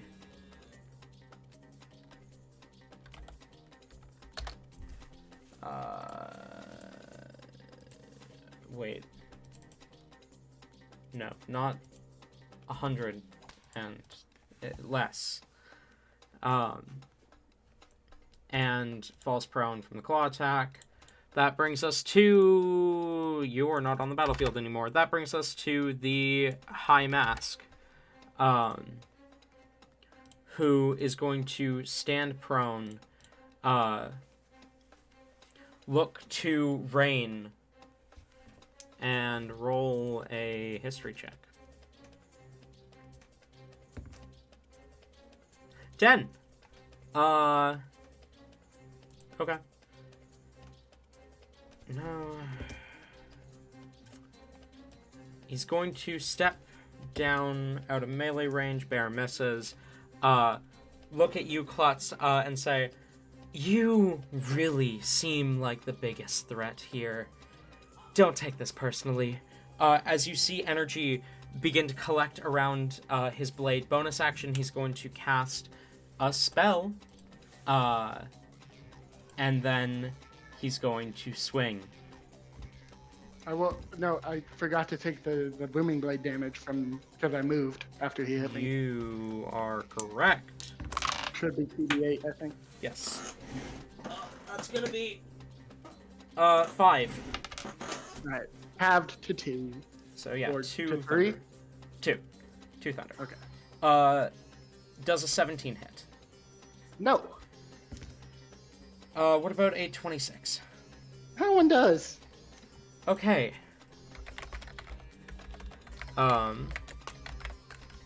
Klutz.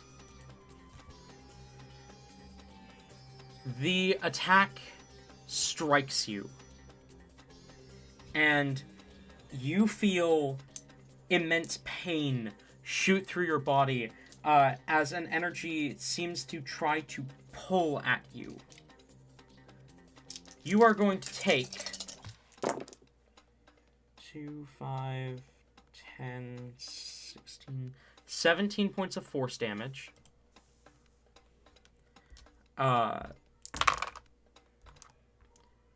10 points of slashing damage. And 2 points necrotic. How many hit points do you have left? 4. You are banished by Banishing Smite. Oh. As the blade impacts against Klutz, the energy wraps around her, and suddenly she is gone. Klutz, you feel the blade impact, and suddenly you are stood in a harmless demi-plane, just rolling hills in every direction. What color hills? Green. Grass. Oh no, she's a Windows screensaver now. Yeah, she's in the Windows screensaver. That brings us to Hellebore. You're up. Alrighty. I'm actually gonna attack something. I'm gonna go for that good old cultist in front of me. I'm gonna go ahead and do a swing.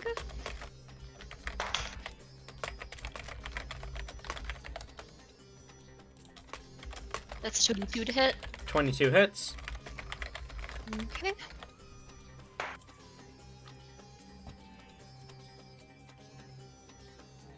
That's gonna be 12 piercing damage. That is enough. The cultist collapses, unmoving to the ground. Nice, nice. She is going to do her first scythe kill with a classic beheadment.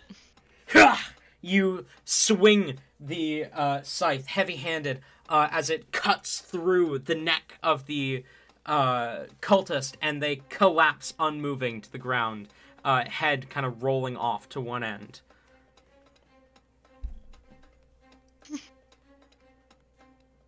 The happiest of bear sounds. I can't do bear sounds. That was incredible.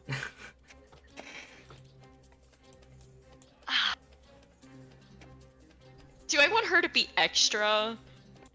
I feel like she is yeah. like very, very like this is like the coolest thing ever. Like this is peak. This is all she's ever wanted. Alrighty. She's going to basically like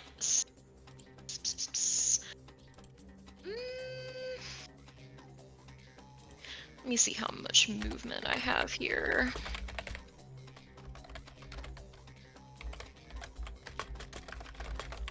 I'm gonna make my way out to here with the head, and she's basically just going to soccer ball kick it in this direction. Okay. Not to hurt anything. Like she's just excited. Fair enough. Okay. How high up is this? About like 10, 15 feet, give or take. Oh, that's not that bad. No. She's gonna try to hop down. She can. Yeah. You can roll either acrobatics or athletics to try and do so without taking fall damage. Alrighty. And I'll also, I don't think I moved last turn, so I will You did not move last feline. turn, no. Awesome, I'll feline agility this as well. For athletics. Polar bears have 40-foot movement, right? Correct. 17 athletics. 17, you are able to expertly blah, blah, blah, blah, descend down the cliff side without taking any damage. Okay. Vroom.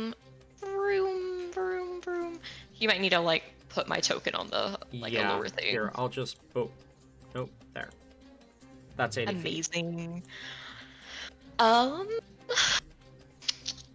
Yeah, I don't have anything ranged that I can really do, so I guess I'll just have to hold off on that second attack there. Okay.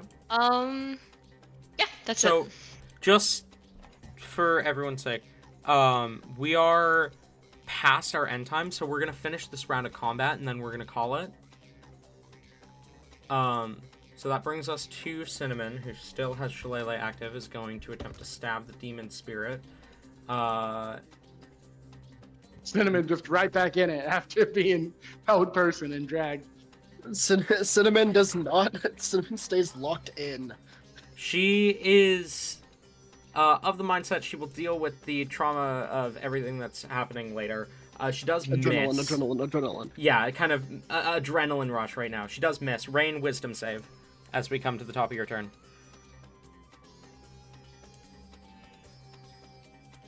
Hold on. No evil rain dice. You are still wearing the hat. Wait, that's the same thing as last time. What, Okay. What kind of hat is this? Is it like a fedora?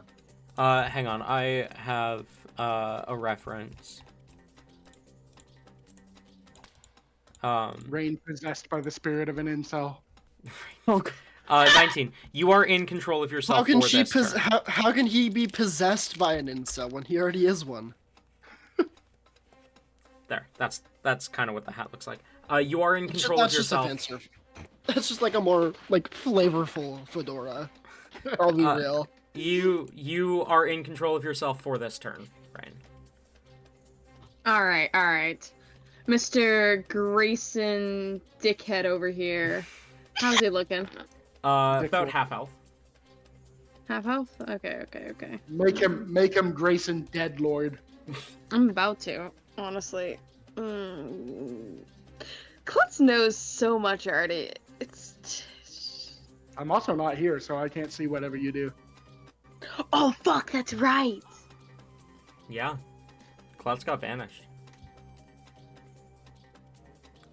Rowan is looking at you. Rowan is looking at me. That is true. Okay, so we can't go too bad with it. But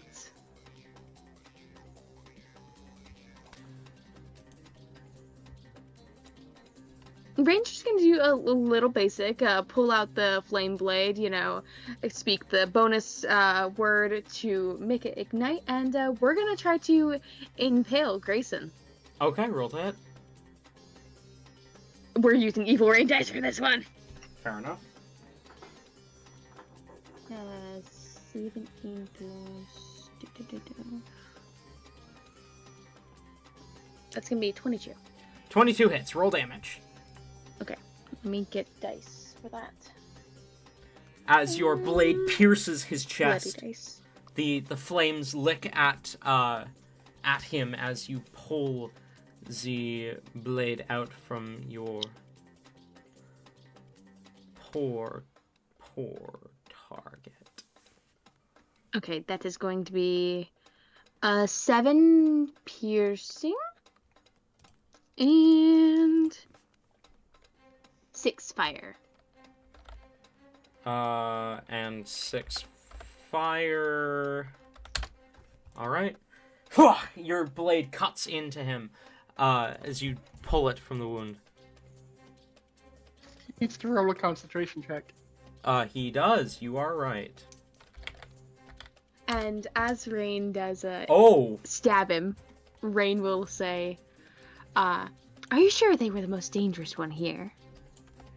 Klutz, you barely have time to process the Windows screensaver before you reappear. As that I is... tried to move my cursor and then blue screen. That is a 6 on the concentration save.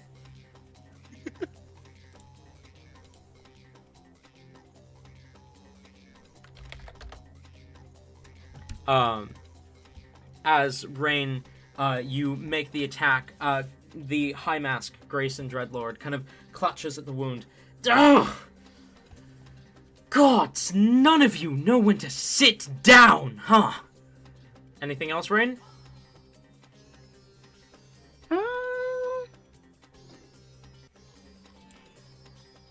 Does Bladesong not get extra attack? Oh fuck, you're right. Hit him again. Hold on. I just want to double check, but I'm pretty sure they do. Yeah, because, like, Swordsbard get it. Swordsbards get it, and, like... Yeah. Okay, yeah. I'm attacking again. Okay, roll to hit. All I did is going to be a soft 20 to hit. Hits, roll damage. Yeah, if you didn't get extra attack, it would make no sense not to just use like a booming blade or a green flame blade. Yeah. Yeah, that's going to be 7 piercing and 5 fire. 7 piercing, 5 fire. So another... I'm on the wrong layer. Hang on. 7 piercing, 5 fire. So to do... Okay. He's hurting, that's for sure. Anything else? I do think that is going to be the end of Rain's turn. Okay, Rowan, you're up. There are no cultists around. There's a demon though. There is. Yeah, I was gonna shoot the demon. Okay, roll that. I was more so saying that for if anyone was keeping track of the order of initiative, they would have been like, you skipped the cultist's turn. I did that. I only rolled a 14. 14 unfortunately misses the demon. You do have a second attack. That's just rude. I hate dice. That's all. I can do nothing. That was a 10. 10 misses. Yeah. Brings us to Ginger, who's gonna do some Oh, stuff. hold on. I want to move. Oh, sorry. It's okay. I don't move a whole lot, so it's understandable. I'm gonna move just a little bit this way. Okay. Have a little bit more of a clear shot. Brings us to Ginger, who's gonna do some stuff off that you guys can't see.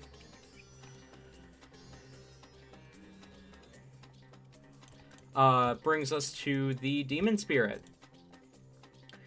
who is going to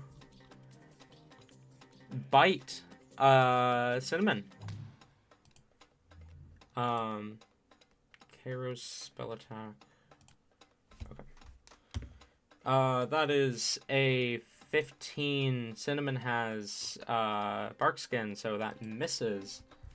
Second attack is a 20. Third attack is a 25. So 2 hits. Boom. Boom. Plus. Okay. First one's going to be 21 points necrotic damage. Second one is going to be 15 points necrotic damage. Cinnamon is suddenly not looking good. Talzin, you're up. I see that bitch ass spirit right there. I don't fuck with that shit. That shit is not to be fucked with, dare I say.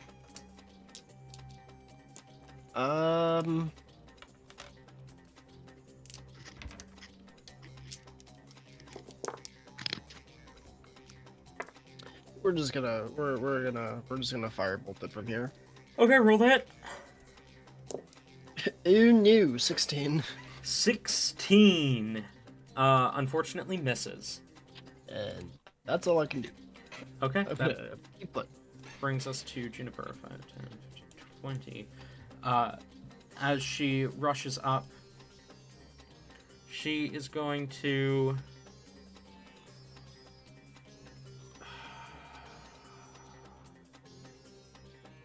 Yeah, no, she's just gonna go ahead and swing her spear twice. 16 misses, 18 hits for 10, 16 piercing, and 10 fire. So, 16 piercing, and then boom. That brings us to the end of session.